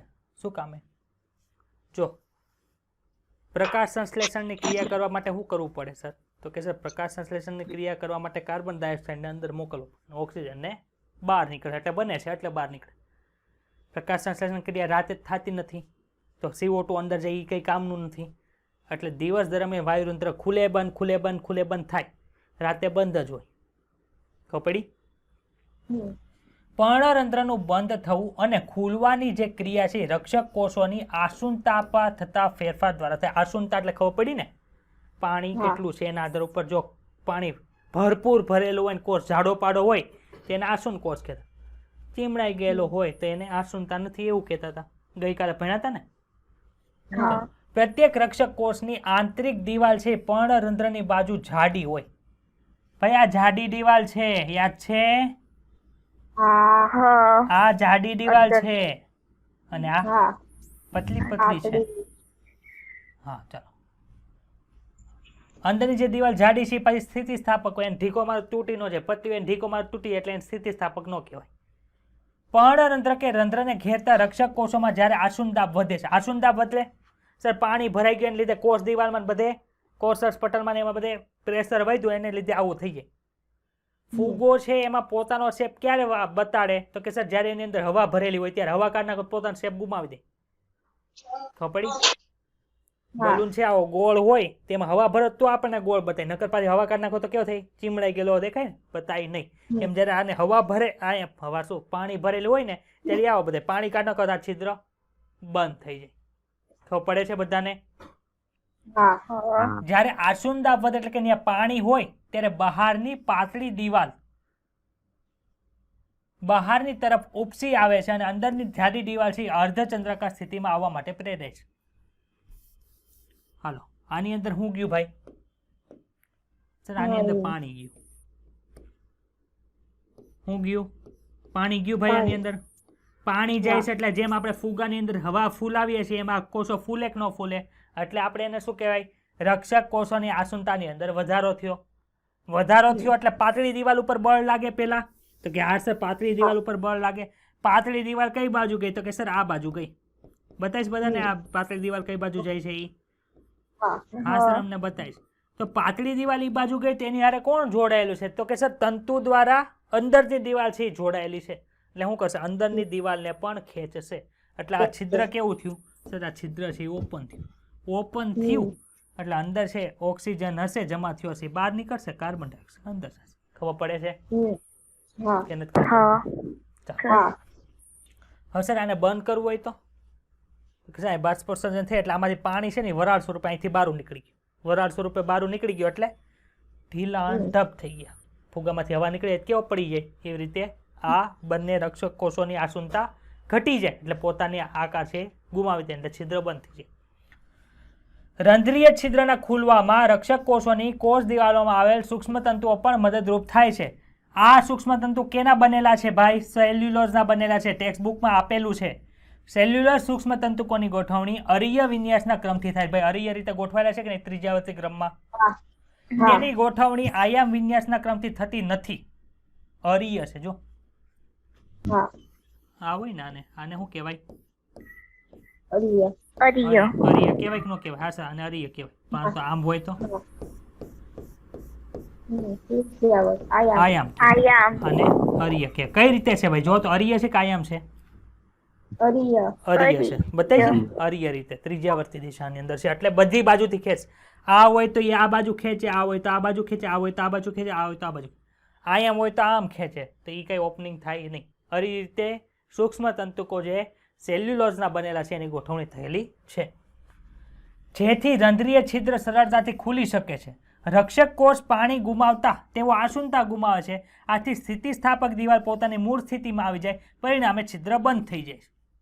હવે જે ભણી ગયા છે એ જ લખ્યું. જો એ સામાન્ય રીતે દ્વિદળી વનસ્પતિમાં પર્ણના અધિસ્તરમાં પાણીરંધ્રની સંખ્યા વધારે હોય, જ્યારે એક દળીમાં જે સમદ્વિપાર્શ્વ બે બાજુ હરખું દેખાય છે એને સમ કીધું છે. સમદ્વિપાર્શ્વ પર્ણમાં પર્ણતંત્રની સંખ્યા બંને તરફ કેવી હોય છે? હરખી હોય છે. બાષ્પોત્સર્જન પર કેટલાક બાહ્ય પરિબળોની અસરકારક હોય છે જેવા કે તાપમાન, પ્રકાશ, ભેજ, હવાની ગતિ. બાષ્પોત્સર્જનને અસરકારક અન્ય પરિબળો વનસ્પતિજન્ય છે. જો બાષ્પોત્સર્જનમાં બે પરિબળો છે એ શું કરે છે? અસર કરે. ક્યાં ક્યાં? એક છે બહારના, એક છે અંદર. બહારના ક્યાં ક્યાં ભાઈ? તો કે સર તાપમાન, પ્રકાશ, ભેજ, હવાની ગતિ. ખબર પડી? આ અસર કરે. સર કઈ રીતે? બાષ્પોત્સર્જન કોને કહેવાય? બોલો તો. વાયુરંધ્રમાંથી પાણી બાષ્પ બહાર આવી ગયા એને બાષ્પોત્સર્જન કહેવાય. બરોબર. બહાર તાપમાન વધુ હોય તો બાષ્પ વધુ નીકળે કે ઓછી નીકળે? વધુ નીકળે. એટલે તાપમાન વધુ, બાષ્પોત્સર્જન વધુ. તાપમાન ઓછું, બાષ્પોત્સર્જન ઓછું. પ્રકાશ વધુ હોય, અહીંયા બેઠેલો પ્રકાશ છે એ નહીં, સૂર્યમાંથી આવતો પ્રકાશની વાત થાય છે. સૂર્યમાંથી આવતો પ્રકાશ છે એ વધુ હોય એટલે તાપમાન વધુ હોય. તાપમાન વધુ એટલે બાષ્પોત્સર્જન વધુ થાય. ખબર પડી? હા સર ખબર પડી. ભાઈ બહાર ચોમાસા જેવું વાતાવરણ હોય તો ભેજ વધુ હોય સર તો બાષ્પોત્સર્જન ઓછું થાય. ખબર પડી? માનો કે અહીંયા એક જ ઘટાદાર વૃક્ષ છે. કેવું વૃક્ષ છે ભાઈ? પાડા જેવું વૃક્ષ. પાડા. આ શું કરે સર? આ તો કરે બાષ્પોત્સર્જન. એટલે અહીંયા શું હશે? બધે પાણી પાણી હોય કે ન હોય? પાણી એટલે કે ભેજ. અહીંયા બધા ભેજ હોય કે ન હોય? હા સર અહીંયા ભેજ હશે. આ અહીંયા નીચે કોઈક બેઠું હોય તેને ઠંડુ ઠંડુ વાતાવરણ લાગે. શું કામે? બાષ્પોત્સર્જન થાય છે એટલે. હવે પવન આવ્યો એટલે શું થયું? આ ભેજ ઉડી ગયો બધો. જ્યાં જાય પવન ત્યાં ઠંડી ઠંડી હવા આવે ને. ઘણી વખત ખેતરની બાજુમાં તમે રહેતા હોય તો તમને ઠંડો જ પવન આવે, ગરમ ન આવે. શું કામે? ઉનાળાની ગરમ લૂ છે આની પાસેથી પસાર થઈ હોય તો એ પાણીને લેતી આવે સારો, એટલે આપણને ઠંડો હવા આવે. ખેતર ન હોય, ઝાડવા ન હોય, તમને ઉનાળાની લૂ લાગે. ખબર પડી? તો જો પવન હોય એટલે કે હવાની ગતિ હોય તો શું થાય? અહીંથી ભેજને દૂર કરી દે એટલે અહીંયા ભેજ પાછો ઘટી ગયો, પાછું બાષ્પોત્સર્જન વધે. આ બધા ક્યાં હતા? વનસ્પતિના પોતાના હતા કે બહારના પરિબળો હતા? સર બહારના પરિબળો. અંદરના પરિબળો સમજાવો કોણ કોણ છે? તો કે સર રંધ્રની સંખ્યા. રંધ્રની સંખ્યા એટલે ભાઈ વાયુરંધ્રની સંખ્યા. બીજું શું છે? એનું વિતરણ. વિતરણ એટલે ખબર પડી ને? દ્વિદળીમાં હેઠે વધુ હોય, એક દળીમાં બંને બાજુ હરખા હોય. બંને બાજુ હરખા હોય તો બાષ્પોત્સર્જન વધુ કરે, દ્વિદળીમાં ઓછું બાષ્પોત્સર્જન થાય. ખબર પડી? હવે વિતરણ તો થાય છે. હવે એમાંથી કેટલા બંધ છે, કેટલા ખુલ્લા છે? તો એ ખુલ્લા અથવા તો ખુલ્લા રંધ્રની સંખ્યા પણ આમાં અસરકારક હોય કે ન હોય? ખબર પડી કે ન ખબર પડી? બાષ્પોત્સર્જન પર કોણ અસર કરે છે એ ધ્યાન રાખજો. આગળ વધીએ. વનસ્પતિજન્ય પરિબળ ક્યાં કે રંધ્રની સંખ્યા, એનું વિતરણ, ખુલ્લાપણાની ટકાવારી અને વનસ્પતિઓમાં પાણીની હાજરી અને રંધ્રની રચના. પાણીની હાજરી એટલે શું? તો કે સર પાણીની હાજરી એટલે છે ને વનસ્પતિમાં પાણી હોય તો બાષ્પોત્સર્જન વધુ થાય. પાણીમાં વનસ્પતિમાં પાણી જ ન હોય તો બાષ્પોત્સર્જન થાય? સર ન થાય બાષ્પોત્સર્જન. ખબર પડી કે ડાઉટ છે? સર ખબર પડી. જલવાહક વનસ્પતિ. જલવાહક વનસ્પતિ નહીં, વનસ્પતિની જલવાહક પેશી. લાઈટ થાય છે કઈ જગ્યાએ આપણે પોઈ ગઈ? હા સર, એક વનસ્પતિ હતી એને અમે કાપી નાખી એટલે અધિસ્તરને કાઢી નાખ્યું, પછી આધારક પેશી તંત્ર કાઢી નાખ્યું એટલે અમને જલવાહક ને અનવાહક મળી. બહારની બાજુ જલવાહક હતી એને ઉડાડી દીધી તો વધુ કોણ? સર જલવાહક પેશી હોય. એ જલવાહક પેશીની વાત થાય છે. આ જલવાહક પેશીમાં દ્રાવણ શું કામ કીધું? ખાલી પાણીનું તો વાન નથી થતું. પાણી અંદર કોણ કોણ ઓગળેલું હોય ભાઈ? ખનિજ તત્વો બધું ઓગળેલું હોય, આથી એને દ્રાવણ કહેવાય. જો અહીં લખ્યું પાણી સાથે ઓગળેલા ખનિજ ક્ષારો અને અન્ય દ્રવ્યોનું બાષ્પોત્સર્જન દ્વારા ઉદ્વવહન. મુખ્યત્વે પાણી નીચે આપેલા ભૌતિક લક્ષણો પર આધારિત છે. આપણે બે બળ ભણી ગયા છીએ. ક્યાં ક્યાં છે? સહલગ્ન બળ ને અભિલગ્ન બળ. કયો તો ભાઈ સહલગ્ન બળ કોને કહેવાય? પાણીના બે ક્રમિક અણુઓ વચ્ચે લાગતા બળને કહેવાય. અભિલગ્ન બળ કોને કહેવાય? તો કે પાણીના બે ક્રમિક અણુઓનું ધ્રુવીય સપાટી તરફ સર્જાતું આકર્ષણ બળ. એટલે કે જલવાહક છે તો જલવાહક તરફ જે આકર્ષાય છે એને તરીકે ઓળખવામાં આવે છે. અહીંયા વાહક એકમ પટલ સપાટી લખ્યું છે. ક્લિયર? કોન્ફિડન્સ થી ખબર પડે છે કે મરી ગયેલા જેમ હા પાડો છો? ખબર પડે છે ને? ચાલો આગળ. સર આ એક નવું આવ્યું પૃષ્ઠતાણ. પૃષ્ઠતાણ એટલે શું? આજે છે ને એક ગ્લાસની અંદર પાણી ભરજો. શું કરવાનું? પાણી ભરજો. આખે આખો પાણીનો ભરી નહીં દેવાનો જેથી પાણી ઢોળાઈ જાય. એટલું બધું નહીં ભરવાનું. ખાલી ઉપરની સપાટી થોડીક બાકી રહી ત્યાં જો ત્યાં સુધી ભરવાનું. હાલો મેં અહીં પાણી બદલી દઉં. સર લીલા કલરનું પાણી હોય ન હોય પણ મેં અહીં દોર્યું છે. ખબર પડી? હવે આટલો વિસ્તાર છે ને હું અહીંયા ઝૂમ કરીને દોરું. જો પાડાની જેમ દોરું છું અહીંયા.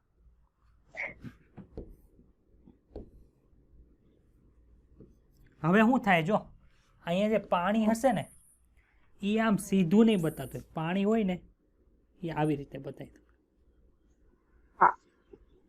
કિનારી બાજુ છે ને આમ ખેંચાયેલું હશે. જો આવી બોર્ડર હશે, આવું નહીં હોય.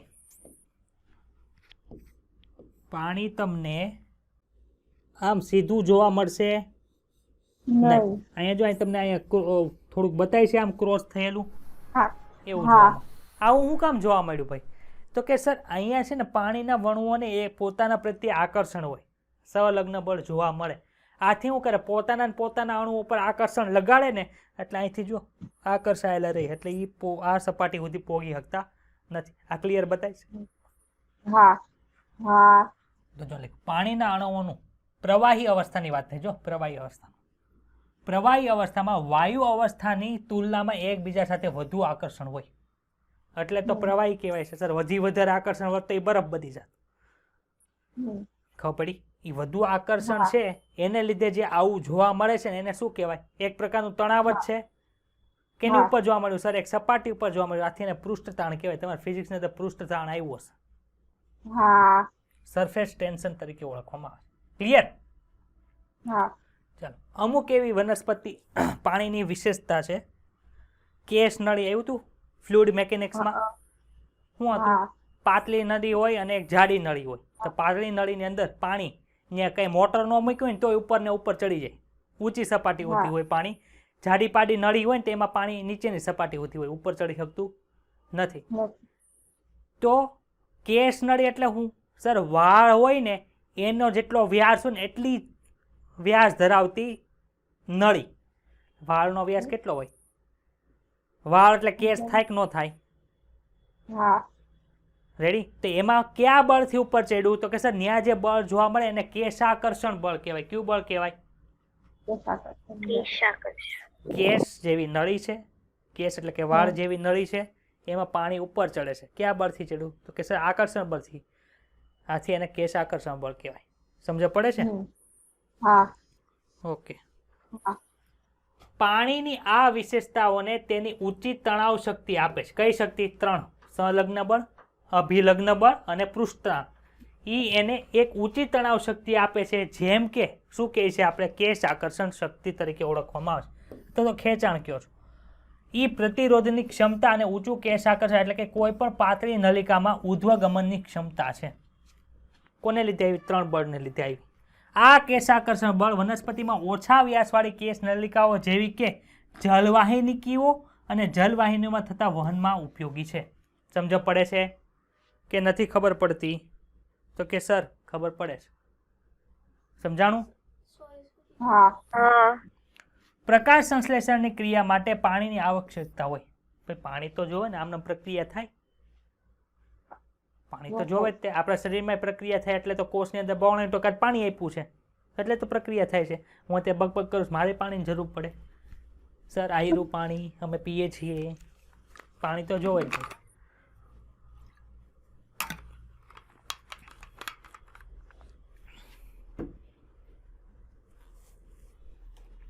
ચાલો, જલવાહક તંત્ર પાણીની જરૂરિયાત મુજબ પાણીને મૂળથી પર્ણની શિરાઓ સુધી પહોંચાડે છે. અહીંથી પાણીને ઉપાડ્યું, ઉપર પર્ણ હતા, પર્ણની અંદર શિરાઓ હતી. યાદ આવ્યું? મધ્ય શિરા, એની અંદર વાહિપુલ હતા, ને પાણી જાય. પરંતુ તે કઈ શક્તિ છે જે પાણીના અણુઓને પર્ણની મૃદુતક પેશી સુધી જરૂરિયાત પ્રમાણે ખેંચી લાવે છે? મૃદુતક પેશી એટલે કે હરિત કણ ધરાવતી પેશી. આપણે વિશિષ્ટ રીતે ભણી ગયા છીએ. જેવું બાષ્પોત્સર્જન થાય છે ત્યારે, હજુ ઓલું આપણે જે કારણ મેઇન કહેતા હતા ને અહીંયા લખેલું છે, આપણે ભણી ગયા છીએ જલ ક્ષમતા વાળું, પણ અહીંયા જો લખ્યું છે. જેવું બાષ્પોત્સર્જન થાય ત્યારે પાણીનું પાતળું સ્તર કોષોની ઉપર સતત જળવાયેલું રહેશે. જો અહીં પાછળ છે ને આકૃતિ આપીશ. જો આ શું છે ભાઈ? બોલો, આ આકૃતિ કોની છે? સર દ્વિદળીના પર્ણની છે. સર તમને કેમ ખબર પડી આ દ્વિદળીનું પર્ણ છે? ભાઈ લંબોતક અને શિથિલોતક કોષો આવેલા છે. કોનું માઇક ઓન છે? આ લંબોતક શિથિલોતક આવ્યું એટલે દ્વિદળી પર્ણ થઈ ગયું. આ સર ખબર પડી ગઈ. અહીંયા વાયુરંધ્ર છે, અહીંથી જલવાહક જો અહીં દોરી છે, એમાંથી પાણીના એરા બતાડા અહીંયા તમને. એ પાણી બહાર ક્યાંથી જાય? તો કે સર વાયુરંધ્રના જે છિદ્ર હોય ત્યાં. આથી પાણી અહીંયા સીધે સીધું હવામાં ન ઉડી જાય. અહીંથી પાણીનું ટીપું છે, અહીંથી પ્રસરે. ખબર પડી ને?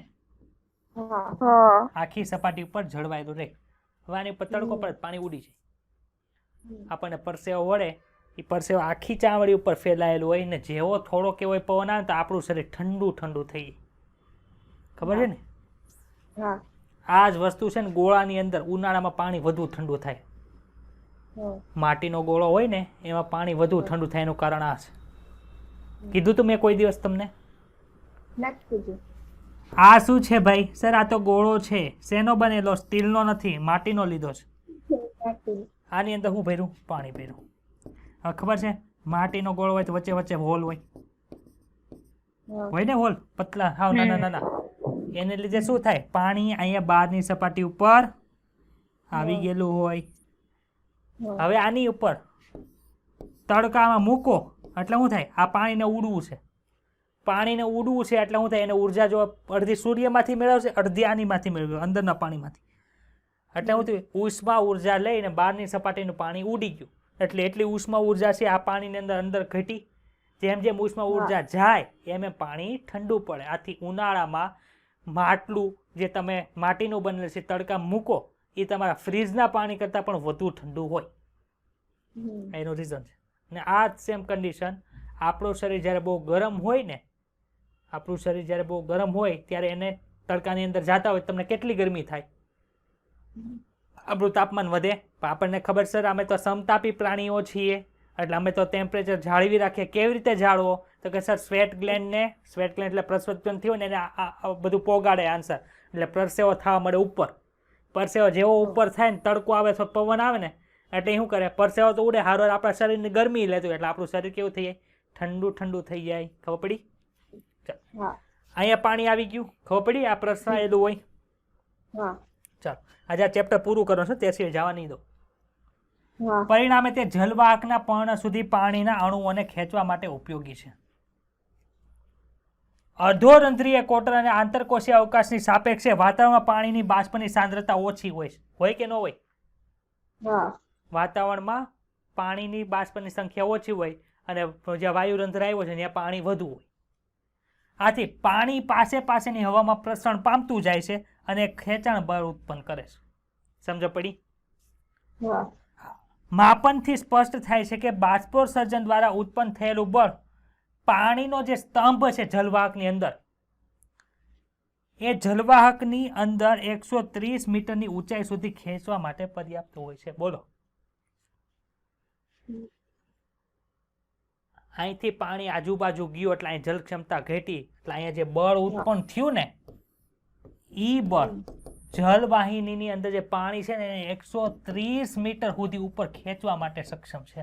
તો મને કે અહીંયા ક્યાં ઉર્જાનો ઉપયોગ થયો? કે આવ્યું કે કણાભ સૂત્રની અંદર ગ્લુકોઝ ગયું ત્યાંથી એટીપી બની પછી પાણી ઉપર ગયું એવું આવ્યું? સર એવું તો નથી આવ્યું. તો આ પાણી વહનમાં એટીપી નો ઉપયોગ થાય છે? સર નથી થતો. આથી વનસ્પતિની અંદર પાણીનું જે વહન છે જલવાહન પેશીની અંદર એ કેવું છે? નિષ્ક્રિય વહન છે. સમજાણું કે નથી સમજાણું? હા સર સમજાઈ ગયું. આ વાંચી લેજો. વાંચો તો ડાઉટ હોય તો બોલો સ્પીડમાં. You have only half minute.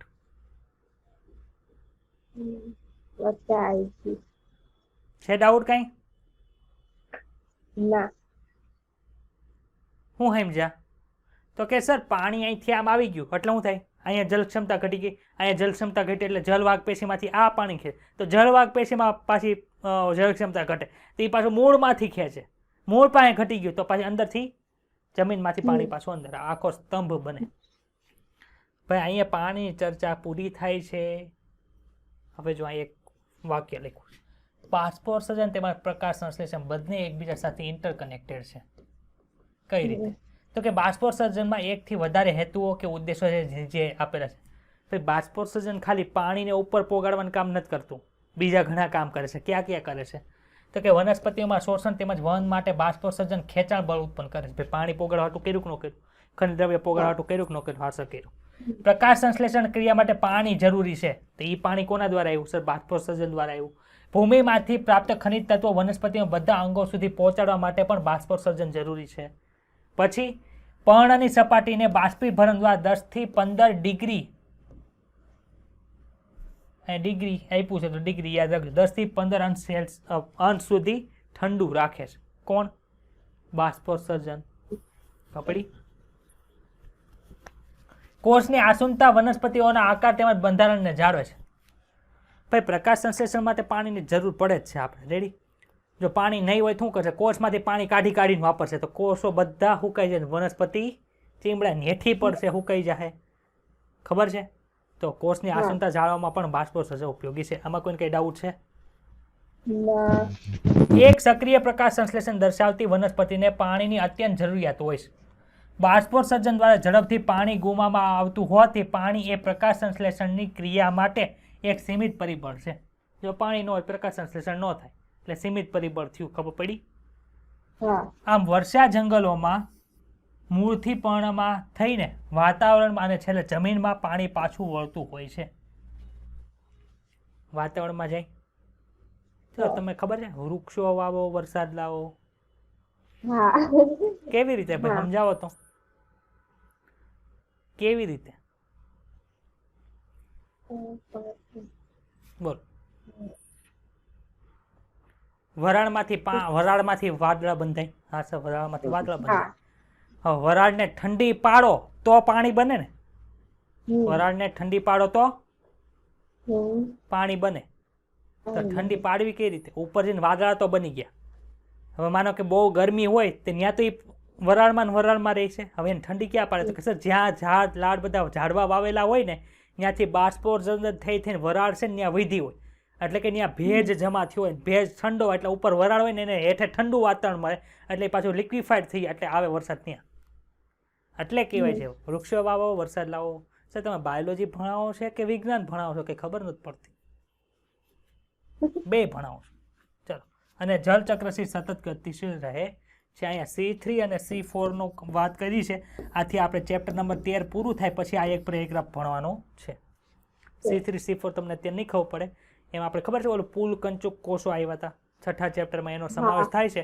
પ્રકાશ સંશ્લેષણ ભણાવ્યા પછી આ 4 લીટી તમને સમજાવીશ હાલો હવે આવે છે ખનિજ પોષક તત્વોનું વન કેટલા પેજ જાય 1 2 3 4 5 પૂરું હાલો 2 મિનિટ છે ને હું પૂરો ખાઈ લઉં આ પૂરું જ કરવાનું છે કેમ કે કાલનું પેપર આમાંથી મેં કાઢી નાખ્યું છે એટલે જો તમારે હાથે નાથે પેપર લખવું હોય તો આપણે લેક્ચર પૂરો કરી દઈએ બોલો ના ના ભણવું છે ને હા 2 મિનિટ રેસ્ટ લઈ લઉં હું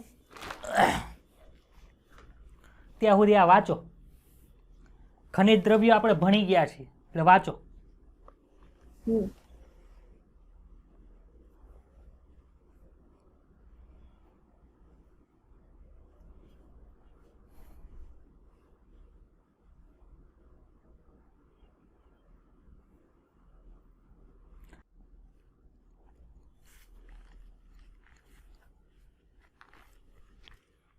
ચાલો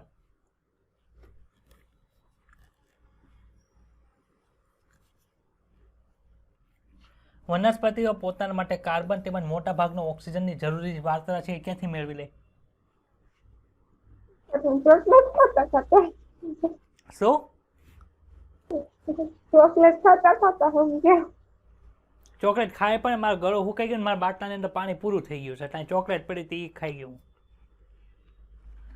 એટલું બગબગ કર્યું એટલે એટીપી વપરાઈ જાય એટલે શક્તિની જરૂરિયાત પડે એટલે ઇન્સ્ટન્ટ શક્તિનો સોર્સ છે ને એ ચોકલેટ છે એટલે ખાઓ એટલે તરત ડાયરેક્ટ માલ્ટોસ બાલ્ટોસ જઈ તોડી ફોડીને ગ્લુકોઝ બને ગ્લુકોઝ ફટાફટ બ્લડ સ્ટ્રીમમાં વહી જાય બ્લડ સ્ટ્રીમમાંથી જ્યાં જરૂર હોય ત્યાં જઈ ગ્લુકોઝ એટીપી બનાવશે ક્યાં જઈને માઇટોકોન્ડ્રિયામાં જઈ એટલે અહીંયા બધે શું હોય આ બોલું છું તો અહીંયા બધે રેખિત સ્નાયુઓ હોય ને કંકાળ સ્નાયુઓ ત્યાંના બધા જે ત્યાં કણાપ સૂત્રો હશે ને શક્તિની જરૂરિયાત માટે મેં અત્યારે ચોકલેટ ખાધી એકદમ મોલેક્યુલર સાયન્સની પાછળ લઈ ગયો તમને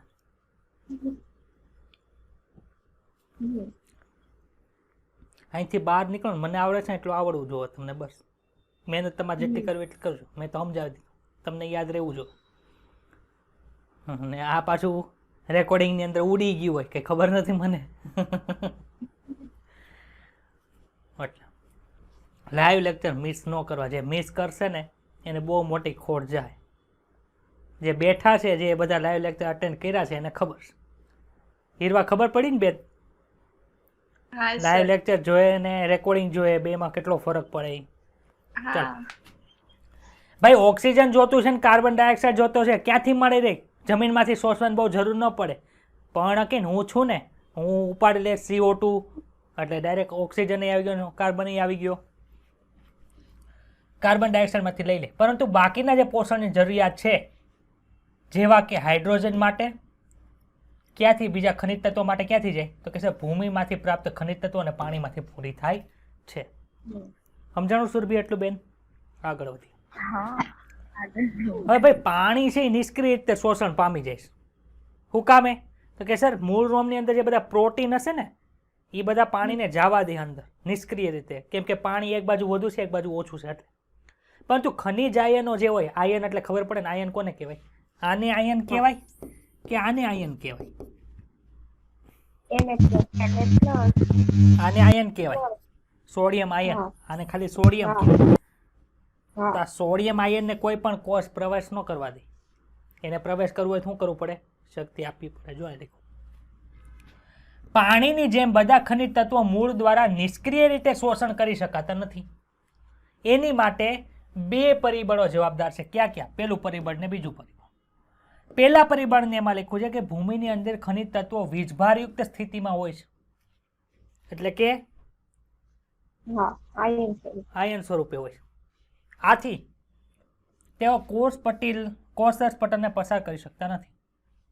બીજું, ભૂમિમાં ખનિજ તત્વોની સાંદ્રતા મૂળની અંદર જે ખનિજ તત્વોની સાંદ્રતા હોય એની કરતા ઓછી હોય. મૂળની અંદર તો જમીનની અંદર આપણને ખબર છે ખૂબ વધુ પ્રમાણની અંદર આવ્યા છે, પરંતુ એ કારે ઢગલો નથી કરી દીધો. આ ખૂણામાં થોડુંક પડ્યું હોય, આ ખૂણામાં અલગ હોય, આ ખૂણામાં થોડુંક હોય, એવી રીતે હોય, થોડીક માત્રા આવેલી હોય. આથી મૂળના કોષની અંદર એક જ કોષ એટલો એવો નાનો હોય ને એની અંદર ઘણું બધું હોય.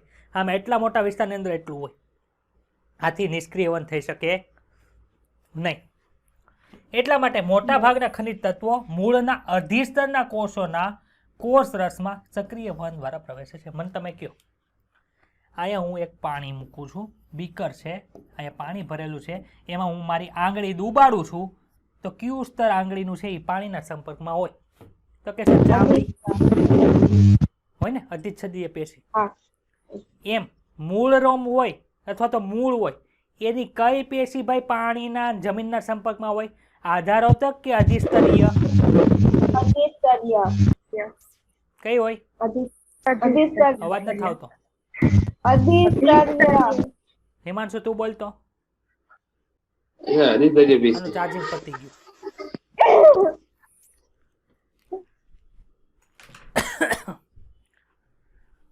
એ ભગવાન.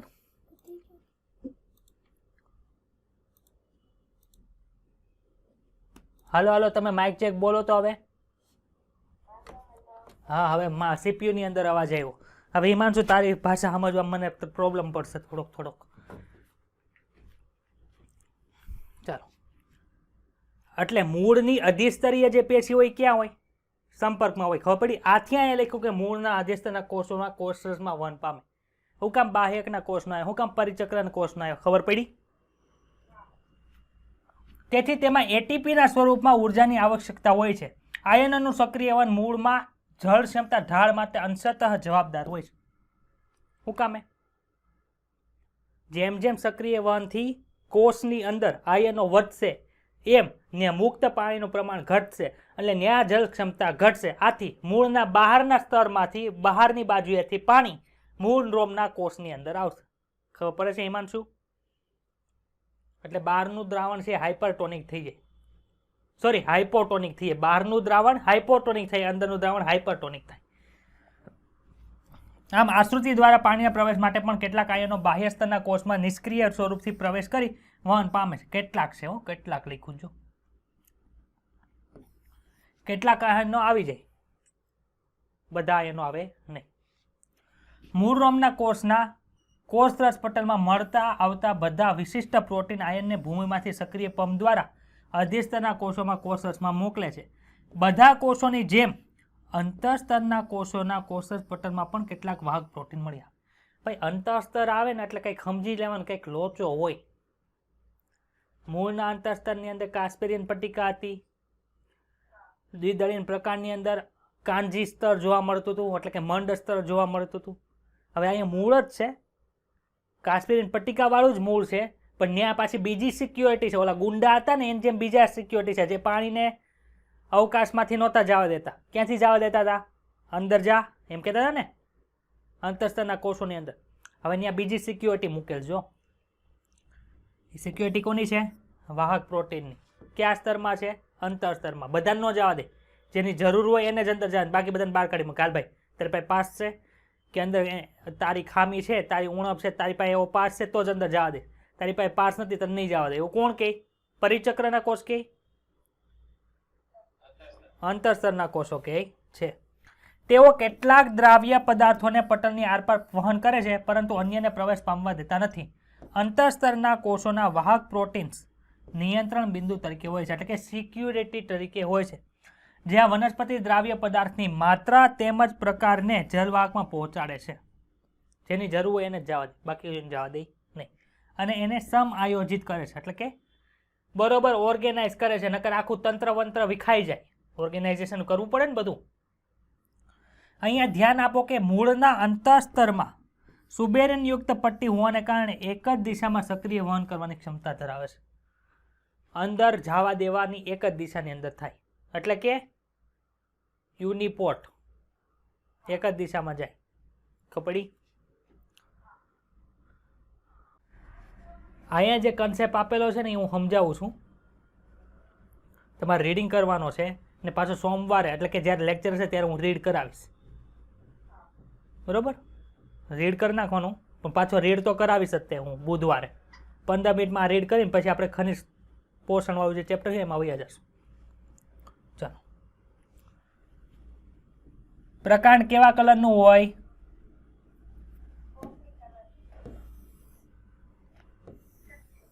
ચાલો આ પ્રકાંડ.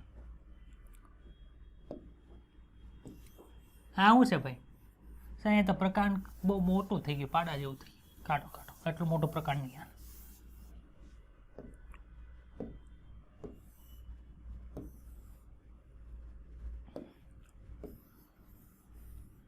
ભાઈ આ ચિત્રનો પીરિયડ નથી હાલતો.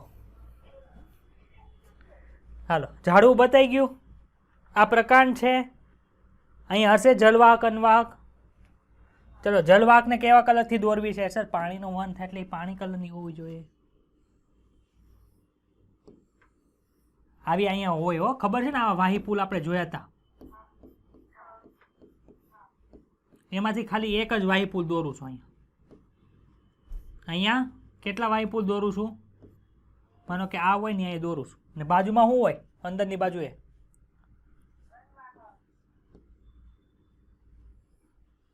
એટલે કાંઈ ચાલની નલિકા હશે, સાથી કોષો ને એવું બધું હશે, એટલે એ બધું તમારે સમજી જાઓ. આ નળ એટલે જલવાહિની કે એવું બધું આવી તમારે સમજી જવાનું. તમે મોટા થઈ ગયા. હવે તમે એ ચેપ્ટર પછીનું બીજું ચેપ્ટર એ પૂરું કરી દીધું, એના પછીનું આ ત્રીજું ચેપ્ટર, એટલે તમે 3 ચેપ્ટર મોટા છો એ ચેપ્ટરથી. હાલ, પ્રકાશ સંશ્લેષણ ક્યાં થાય ભાઈ?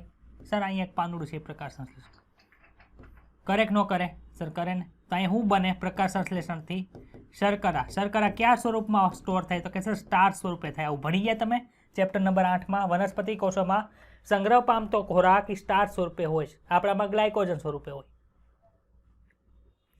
ખબડી?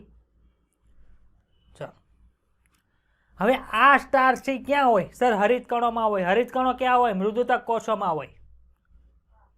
મૃદુતક કોષોને વનસ્પતિની અંદર પર્ણની અંદર આવેલા મૃદુતક કોષો છે ઈ શિથિલોતક અને લંબોતકની અંદર વિભાજિત થયેલા હોય. દ્વિદળી હોય તો, અને એક દળી હોય તો ખાલી મધ્યપર્ણ પેશી આપણે કહેતા હતા. હવે ત્યાં સ્ટાર્ચ બની ગયું, પર્ણને જેટલું જોતું હતું એટલું રાખ્યું, બાકી બધું ક્યાં નાખે? સર અનવાહક પેશીમાં નાખે. અનવાહક પેશીમાં નાખશે તો ભાઈ આ સ્ટાર્ચ છે ને ચાલની નલિકાના કોષો, ચાલની નલિકાના જે કાર્ય છે કોણ કરતું હતું? નિયમન. તો કે સર સાથી કોષો કરતું. તો આ સ્ટાર્ચનું સક્રિય વહન, કેવું વહન? ચાલની નલિકામાં કોણ કરાવે છે? સાથી કોષો કરે. એટલે ધીમે ધીમે ધીમે ધીમે શું થાય ભાઈ? જો તો સ્ટાર્ચ, સ્ટાર્ચનું સંકેન્દ્રણ કેવું થાય ભાઈ? વધે. સ્ટાર્ચ સંકેન્દ્રણ વધે એટલે જલ ક્ષમતા સાઈ ડબલ્યુ ઘટે. ભાઈ સાઈ ડબલ્યુ ઘટ્યું ને તો બાજુમાં કોણ છે? જલવાહક પેશી. જલવાહક પેશી કે તમે હું કામ મૂંઝાવ છો? હું તો છું ને અહીંયા.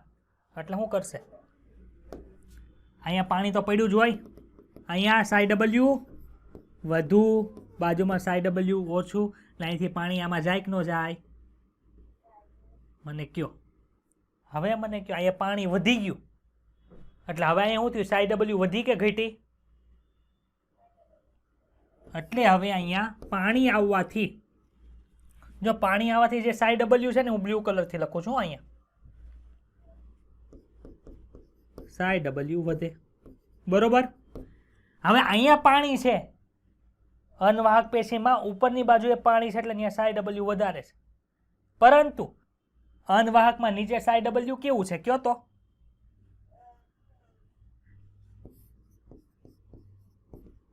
અહીં ઓછું છે કે નથી? એટલા સ્ટેપ ખબર પડ્યા મારા ભાઈઓ અને બહેનોને? એટલા સ્ટેપ ખબર પડ્યા જે ફ્યુચરના ડોક્ટર્સ છે એને? હા સર ખબર પડી. અહીંયા સાઈ ડબલ્યુ વધુ, અહીંયા સાઈ ડબલ્યુ ઓછું, એટલે આખે આખું દ્રાવણ આવે ક્યાં? હેઠું આવે. આવે હેઠું કે ન આવે? હા સર અહીં હેઠું આવશે આવશે આવશે આવશે આવશે. મૂળમાં ગયું. ક્યાં ગયું? મૂળમાં વન પેશી તો હોય ને. માનો કે સર આ ગાજરનું ઝાડવું છે. કેનું ઝાડવું છે? ગાજરનું. ગાજરમાં જે મૂળ હોય ખોરાકનો સંગ્રહ કરે કે ન કરે? એ ખોરાક આવ્યો ક્યાંથી? પર્ણમાંથી. એટલે અહીંયા બધો આ સ્ટાર્ચ હતો કે નહોતો? એ બધો સ્ટાર્ચ હેઠો આવ્યો કે ન આવ્યો? સર આવી ગયો. એટલે કે આ જે જથ્થો અહીંયા છે ને ઉપરની બાજુ જથ્થો એ આખો નીચે આવી. હવે શું થાય? તો કે સર અહીંયા તો બધું જ્યાં ઉપર હતું એનું ને એવું થયું. હવે મને તમે કહો આમાંથી ખોરાક છે અહીંયા બધા કોષો હોય, અહીં મૃદુતક કોષ તો હશે ને ખોરાક સંગ્રહનું કાર્ય કરતા હતા. એ મૃદુતક કોષો શું કરે છે ભાઈ? તો કે સર સ્ટાર્ચનું શું કર્યું ભાઈ? સંગ્રહ કરી લીધો. સ્ટાર્ચનો સંગ્રહ કર્યો. હવે સ્ટાર્ચનો સંગ્રહ કર્યો તો જળવાહકમાં અનવાહકમાંથી જ બહાર આવી ગયું કે ન આવી ગયું? સર અનવાહકમાંથી સ્ટાર્ચ વહી ગયો તો અહીંયા પાણી વધી ગયું. જળવાહકમાં જે પાછું જળવાહકમાંથી અનવાહકમાં ઉપર પાણી આવ્યું હતું એ બધું પાછું હેઠું આવ્યું તો અહીં પાણી વધી ગયું કે ન વધી ગયું? ક્યાં વધી ગયું? અનવાહકમાં. એ બધું પાણી પાછું ક્યાં વયું જાય? જળવાહકમાં વયું જાય. સર ખબર પડી કે ન ખબર પડી? ખોરાક ઉપરથી હેઠે કેમ આવ્યો એ ખબર પડી? સમજાણું? તો જો અહીંયા ખોરાક બનતો હતો, અહીંયા શું થતું હતું? ખોરાક બનતો હતો તો ખોરાકનો સ્ત્રોત કહેવાય કે ન કહેવાય? આને આને શું કહેવાય? ખોરાકનો સ્ત્રોત. હવે ખોરાક જ્યાં વપરાય છે મિનિંગ કે અનવાહકમાંથી ખોરાક દૂર થયો ને? ક્યાં દૂર થયો સર? જ્યાં જગ્યાએ સંગ્રહ થતો હતો ત્યાં, અથવા તો ન્યાના કોષોને કાર્ય કરવા માટે સ્ટાર્ચ જોતું હતું એ લઈ લીધું. તો આને શું કહેવાય? સિંક કહેવાય. શું કહેવાય? સમજાઈ ગયું? હવે માનો કે તમે ગાજરનું છોડવો છે ને એને એમ ને એમ રહેવા દીધો. ખૂબ પવન આવ્યો તો ઉપરથી બધું ઉડી ગયું, ઝાડવા બાળો ઉડી ગયા, પરંતુ ગાજર તો હજી અંદર એમનેમ પડ્યું. ગાજરની અંદર સ્ટાર્ચ એમનેમ છે. એટલે હવે થાય છે હું સર બીજી સિઝન ઉગી ને ત્યારે એની ગાજરનો છોડ નવો ઉગ્યો. હવે નવો ઉગે છે તો એને પર્ણને પહેલાં જ ખોરાકની જરૂર પડે કે ન પડે? બ્લર થઈ ગયું ને? કેમેરો કે હવે તમે રજા આપો ને સ્ટુડન્ટને, હક નથી લેવા દેતા. પણ હું કેમેરાને કહી દઉં મારા સ્ટુડન્ટ છે, હું ન કહું ત્યાં લગી ન જાય, કેમ કે ડૉક્ટર બનવાવાળા છે. હવે મને કહો પાંદડાને હજી ખોરાક હજી પાંદડું બન્યું જ નથી તો એને ખોરાકની જરૂર પડે? હા સર જોવે ને. જેમ તમે નાના હોય ગમે બાળક નાનું હોય પોતે તો ખોરાક ખાઈ ન એટલે માતાના દૂધ દ્વારા એને પોષણ મળે. એમ હેઠે જે ગાજરનો ભાગ જે હતો એ શું થાય છે અત્યારે? તો કે સર એ પછી સ્ત્રોત તરીકે વર્તશે. કોણ? જે ગાજરનો છોડ છે એ. ને ઉપર જ્યાં પર્ણમાં ખોરાક વપરાય એ શું થાય? સિંક થાય. ખબર પડી? તો સ્ત્રોત અને સિંક બદલે રાખે. સમજાય છે? પહેલા સ્ત્રોત આવે તો સિંક નીચે હોય, પછી પાછું ફરી ગયા નીચેનો સ્ત્રોત થાય પછી ઉપરનો સિંક થઈ જાય. તો આમાં કોઈને કંઈ ડાઉટ છે આ કન્સેપ્ટમાં? અનવાહક પેશીમાં ખોરાકનું વહન કેવી રીતે થયું એમાં કોઈને ડાઉટ હોય તો બોલો. તો આ જેટલા પેજ બાકી છે એટલા રીડ કરજો. ચાલો આકૃતિ સમજાવી દો. પર્ણમાં ખોરાક બને અહીંયા ભાઈ બધે. જો કઈ પેશી છે સર? અહીંયા હશે લંબોતક શિથિલોતક કરું એટલે કે હરિત કોણો વાળી હશે. બરોબર. ત્યાંથી ખોરાક ક્યાં વહી ગયો સર? કેવા સક્રિય વન દ્વારા અંદર ગયો? કોણ લઈ ગયું? ચાલની નલિકાની અંદર સાચી કોષ લઈ ગયા. જોઈ લખ્યું શર્કરાઓ ચાલની નલિકામાં પ્રવેશ થાય, પાણી આશ્રુતિ દ્વારા અનુસરણ પામશે. ક્યાંથી પાણી આવ્યું ભાઈ? જલવાહકની અંદર આવી ગયું. આ અનવાહક છે. શર્કરાનું દ્રાવણ એ આસુંદાબના પ્રદેશો તરફ પ્રવાહિત થઈ કંઈક જરૂર નથી. શર્કરાઓ ચાલની નલિકાઓનો છોડે છે, પાણી આશ્રુતિ દ્વારા અનુસરણ પામે છે. એટલે અનુસરણ પામવું એટલે હું જલવાહકમાંથી પાણી અનવાહકમાં આવે. ખબર પડે છે કે નથી ખબર પડતી? આથી આવ્યું ખોરાક હેઠે. અહીંયા અડધું તોડી નાખ્યું સાહેબ બતાય છે એ તોડી નથી નાખ્યું એ શું કર્યું છે ખબર આટલી મોટી લાઈન છે ને એને મારે આમ દર્શાવી શકું